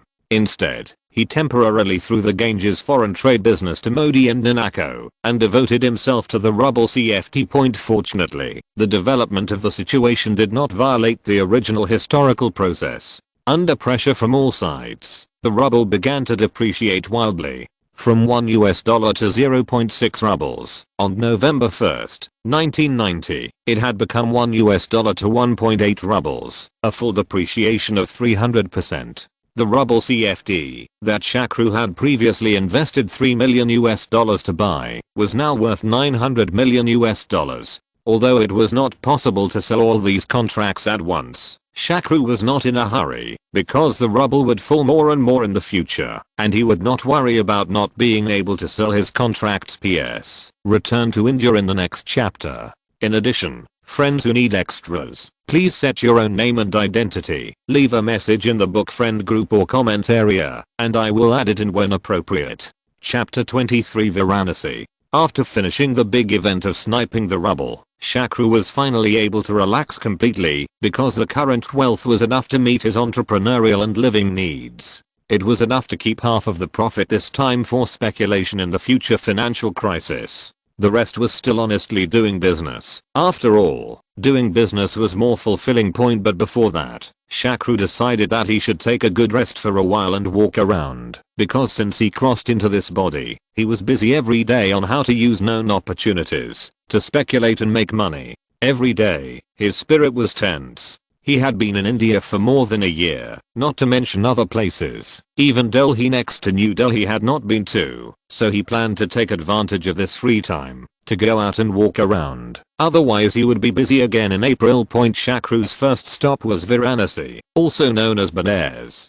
Varanasi is a Sanskrit name. It is a holy place for religions such as Hinduism and Buddhism. It is considered to be the oldest and most sacred place in India. The reason why Shakru chose this place as his first stop is that the father of this body had the greatest wish before his death to have his ashes scattered into the Ganges river in Varanasi. Shakru felt that he had taken over the body of someone else's son, so he wanted to do as much as possible for the father and son. In the minds of Hindus and Buddhists, the Ganges is not only the mother river, but also a sacred waterway leading to heaven. It is a blessing to come to Varanasi once in a lifetime, drink a mouthful of Ganges water, and take a bath in the Ganges. Many elderly people who feel unwell slowly walk to Varanasi and sleep by the Ganges, just wanting to end their lives by its body, and then scatter their ashes into the Ganges. It was very smooth to take a plane from New Delhi to Varanasi, but after arriving in Varanasi, Shakru's good mood was gone at all, and the street in front of him was not wide. Ancient streets, mottled walls, broken stone gates, pedestrians, bicycles, tricycles, horse-drawn carriages, stalls crowded in the streets. Those dilapidated houses and cow dung and garbage everywhere made me wonder if I had come to a slum. Passing a corner, a bad smell came. At a glance, someone was urinating against the wall. Exclamation mark. And there was only a wall next to them. What's more surprising is that this behavior is not sneaky, but open, because this wall is a urine pool for them, but there is no door to cover it. Incredibly, small stalls and shops selling fruits or groceries are just around the corner. Even more bizarre is that there are many animals living in the city. Although there are holy cows on the streets of New Delhi, compared with this place, it is simply a model of a hygienic city. Shakru can hardly tell whether it is human and animal coexistence or human and animal mixing here. In the crowd, goats wandered around, dogs tried to steal food from roadside stalls, but failed and were kicked, chickens crawled under the wheels of rickshaws, and monkeys jumped down from the roofs. People walking on the road were either knocked down by pigs walking around, or blocked by the slow-moving sacred cows, and elephants urged them from behind. Point in India, cows seem to be quite aware of their sacred cow status and their attitude is very arrogant. They often walk in a swaggering manner on the busy road, or leisurely walk into a 1 meter wide alley, forcing people to retreat and wait for it to pass before entering. A cow slowly walked into a small store and ate the food in the store. It is said that there are more than 200 million cows in India. Although many of them are skinny, if this number is close to the truth, the number of cows is half of the population of India. In the previous life, someone asked on the forum, does Hinduism prohibit people from eating cows, no matter how hungry they are? Shakru was not very clear about the specific situation, but he knew that beef could be eaten in hotels and high-end restaurants. There are many shops selling exquisite cowhide bags or shoes on the street. It is said that cowhide products account for a considerable proportion of India's export goods. In other words, India raises and slaughters quite a lot of cows. Since he had to go to the Ganges morning bath early the next morning, Shakru went to bed early, and even Zita came to him to drink, but he was rejected. The next morning, Shakru brought Zita. To be precise, Zita brought Shakru to the bank of the Ganges, because Zita had been here before, so Shakru brought her this time as a guide. It was not easy to walk on this road. The quality of the road was secondary. The main reason was that there were too many beggars on the road. They surrounded everyone and shouted at the top of their voices, "Uncle, give me 1 rupee." Some people stretched out their hands and lost a finger because of leprosy, and there were children crawling on the ground without legs. In short, the scene was extremely chaotic. Fortunately, they were all surrounding foreign tourists, not the obviously high caste Shakru, but even so, the road was too difficult to walk. Shakru complained. Pretty, why are there so many people coming to the Ganges today? Pretty smiled bitterly and said, boss, today is a small day. If it were a holy day, the number would be several times more, especially on the Buddha's birthday. It is said that Sakyamuni was born on the full moon day in May. All the free accommodations in the temples are overcrowded, and some people even sleep directly on the street. It was not easy to reach the bank of the Ganges. Since it was for scattering ashes, Shakru rented a boat. Unexpectedly, there were also troubles on the river, because many vendors were rowing small boats on the river waiting for tourists to sell their goods. It took another half a day to get rid of them. After scattering the ashes according to the Hindu ritual, Shakru had the time and mood to look at the banks of the Ganges, but he was not in a good mood at all, because there were all kinds of dirty and dilapidated houses on both sides of the river. There was no old house, nor a new house. They were all those low-quality cement houses that were hastily built 40 or 50 years, each with large and small steps leading to the water. Most of the houses were cheap inns. Some of the tenants stayed for a day or two to take a bath, and some stayed for a long time to wait for death. Those who waited for death also had to take a bath every day, so the houses and steps were crowded with all kinds of people. PS. When writing about India, the Ganges is an unavoidable topic, but to be honest, I really don't want to write a chapter like morning bath in the Ganges, because from our point of view, it is really disgusting. But as I said, if you don't write about India without writing about the Ganges, you always feel that something is missing. So please be mentally prepared for the following chapters before reading. Chapter 24, Morning Bath in the Ganges. Shakru suddenly pointed to a barren land opposite and asked, Ms. Zita, why is there no house on the other side of the river? Pretty explained, I once asked the people in the tourism bureau about this question. It is said that it is more effective to face the rising sun when bathing, so the bathing place and the houses are built to the east. As a result, the whole town can only develop in one direction, so there are completely different scenery on both sides of the river. Shakru pointed to the beggars on the shore, who had incomplete limbs due to leprosy, and asked, "It is said that the water of the Ganges can cure leprosy and skin diseases. Is this true? And what about those old people lying on the riverbank?" Pretty thought for a while, then smiled bitterly and said, "According to the investigation, here the water quality is slightly acidic and may contain sulfur, so there is some basis for its therapeutic effect, but that was the Ganges before, and it is probably bad enough now. Point as for those old people, they came here to wait for death, firstly because they have no money to stay in a hotel, and secondly because according to the local custom, as long as they die on the bank of the Ganges, they can get free cremation and scatter their ashes into the Ganges. If they die halfway after leaving, they will have no chance to see the Ganges, so they will not leave here anyway, and they eat and live on the bank every day, just waiting for death to come." Shakru thought, in addition to eating and living, you have not mentioned excretion. No wonder the whole river bank is stinking. So many people who are waiting to die like ants sleep by the river. How much excrement will there be every day? So he stopped asking and began to observe those who took morning baths and prayed. Point at this moment, it was not bright yet and the temperature was still low.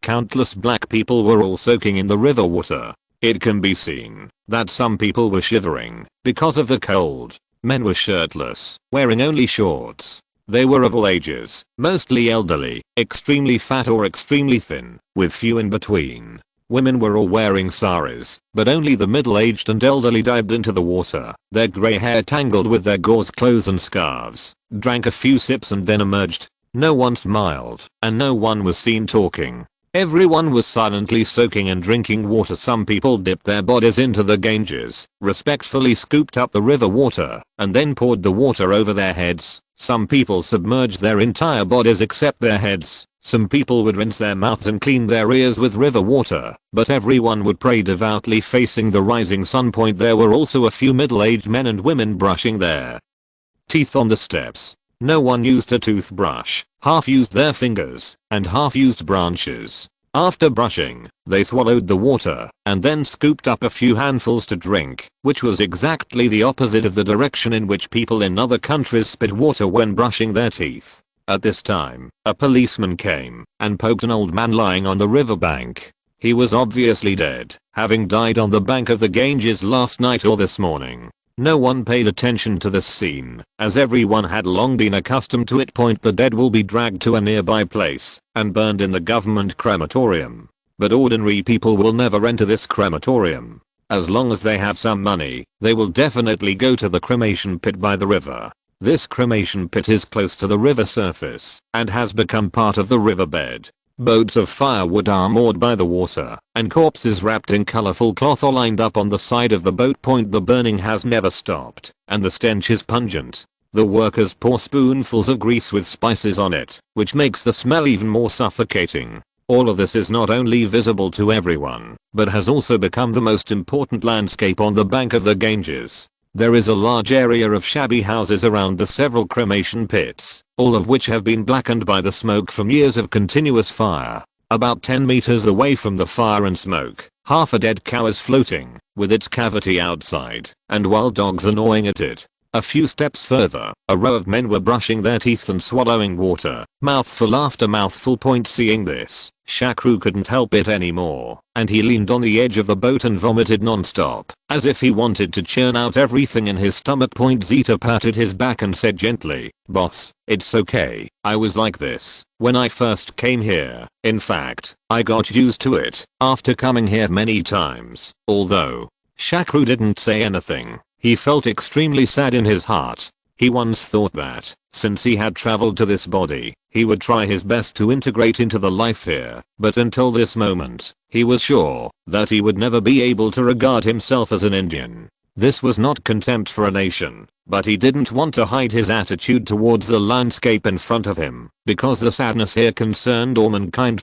As a human being, you should know some of the most basic things you should and shouldn't do. It is difficult to find a dead elephant in the world, because even elephants know how to cover up. Once again, I would like to thank our pre-kin philosophers for teaching the Chinese people so many don'ts early on. Don't look at what is inappropriate. Don't listen to what is inappropriate. Don't do what is inappropriate. Don't do to others what you don't want others to do to you. Sometimes it seems a little strict, but without prohibition, how can there be civilization? Without fences, how can there be society? Without covering, how can there be shame? Without rules, how can there be square and circle? By the Ganges, what I saw was that human filth, human ugliness, and human death could be exaggeratedly exposed and released to others, and nature without restraint.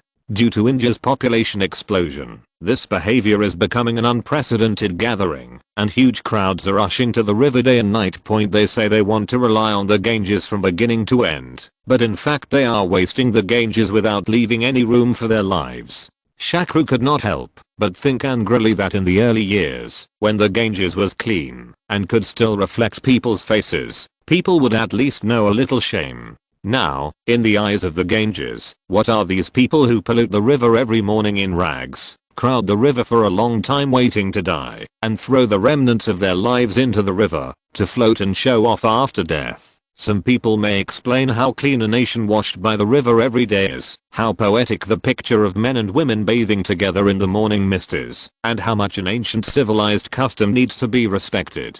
But everything in front of him made Shakru feel that all explanations were so pale and powerless. In the future, even if there are thousands of reasons for me to say a few words about the beauty of the morning bath in the Ganges, my answer will be, my eyes and conscience will not agree. Because what I see there is not a backward custom, but a human tragedy, so I have to compete and feel heavy. The foul smoke and dust all merged into the morning mist. Above the other side of the Ganges, the faint red light lifted up a rising sun. There was no dazzling light, but it just rose quietly. I looked at the rising sun and thought to myself, how much patience does it have for humans? P.S. Part of this chapter comes from Mr. Yukio Ayusasai for 1,000 years. I hereby declare that, if you are interested in India, you can take a look at the India chapter of this book, which is very real and heavy. Chapter 25. Assam. Shakru, who felt a little more comfortable, suddenly turned around and asked Zita beside him, "Pretty,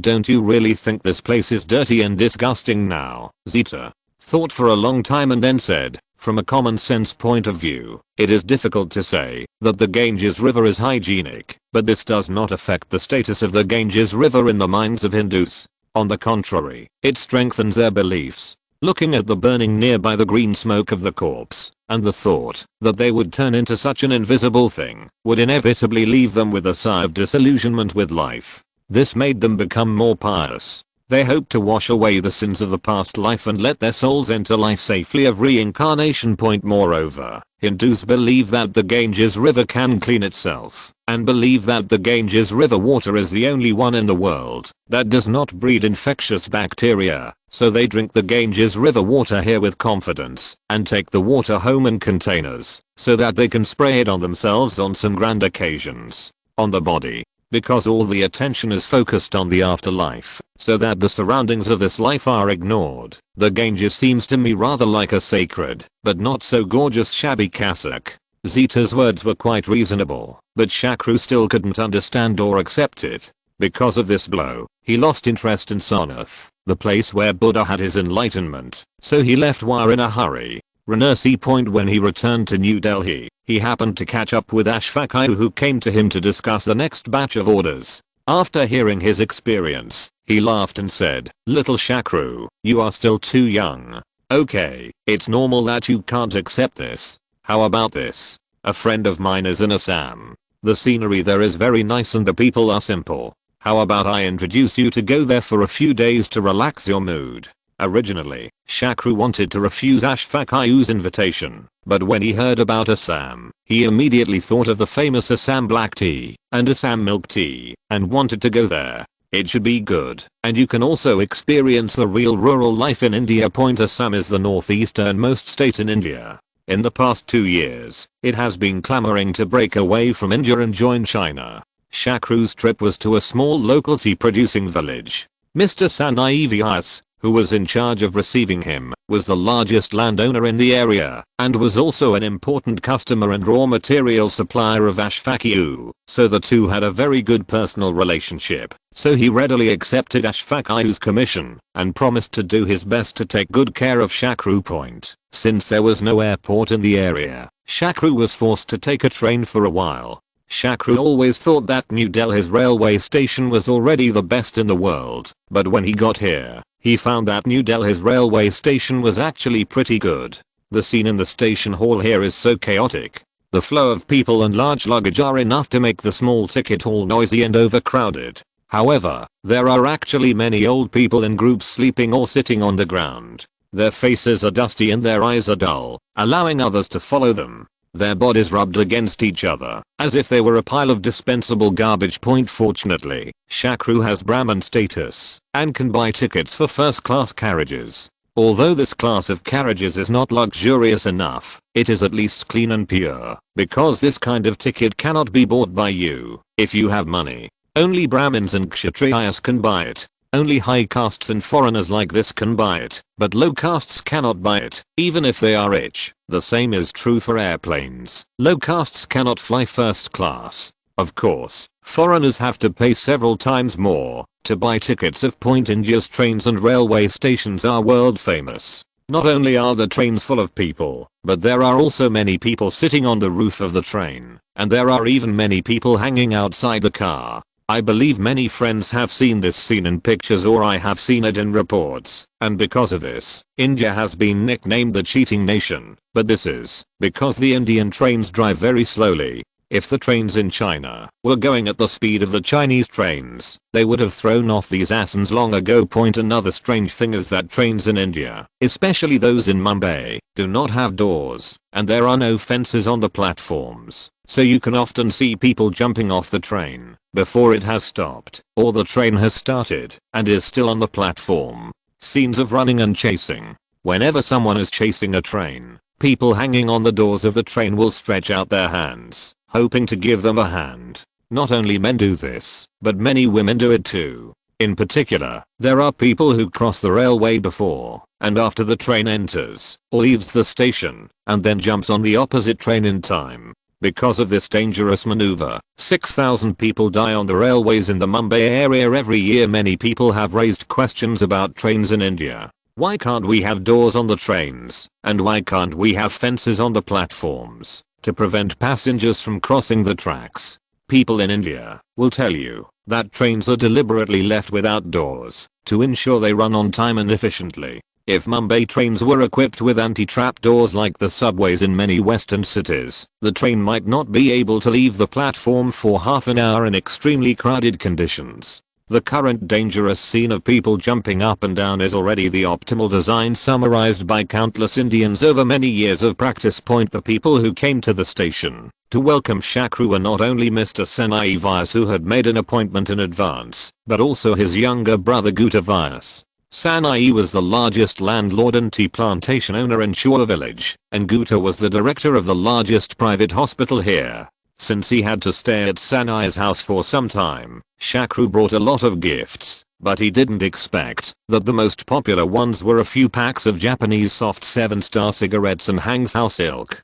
Hangzhou silk was especially loved by Mrs. Sanai. The next day, she asked someone to make silk into saris, and then wore it to visit almost all her relatives and friends. As for cigarettes, it was because few people in India smoked in public places. They almost smoked secretly in the corners, and they were not as free and easy as when they went to the street to relieve themselves. It seemed that they felt that smoking was more shameful than peeing. In New Delhi, many cigarette vendors sell cigarettes by the stick. First, it is cheap, and second, it is not conspicuous to put on the body. In addition, many people like chewing tobacco, which is to wrap betel nuts and selected spices with leaves. It tastes astringent and bitter when chewed, and the whole mouth is red. Even the teeth are dyed red. Perhaps she was particularly satisfied with the silk brought by Shakru, so Mrs. Sanai specially assigned a maid to serve Shakru. At first, Shakru didn't take it seriously, but he collapsed within an hour.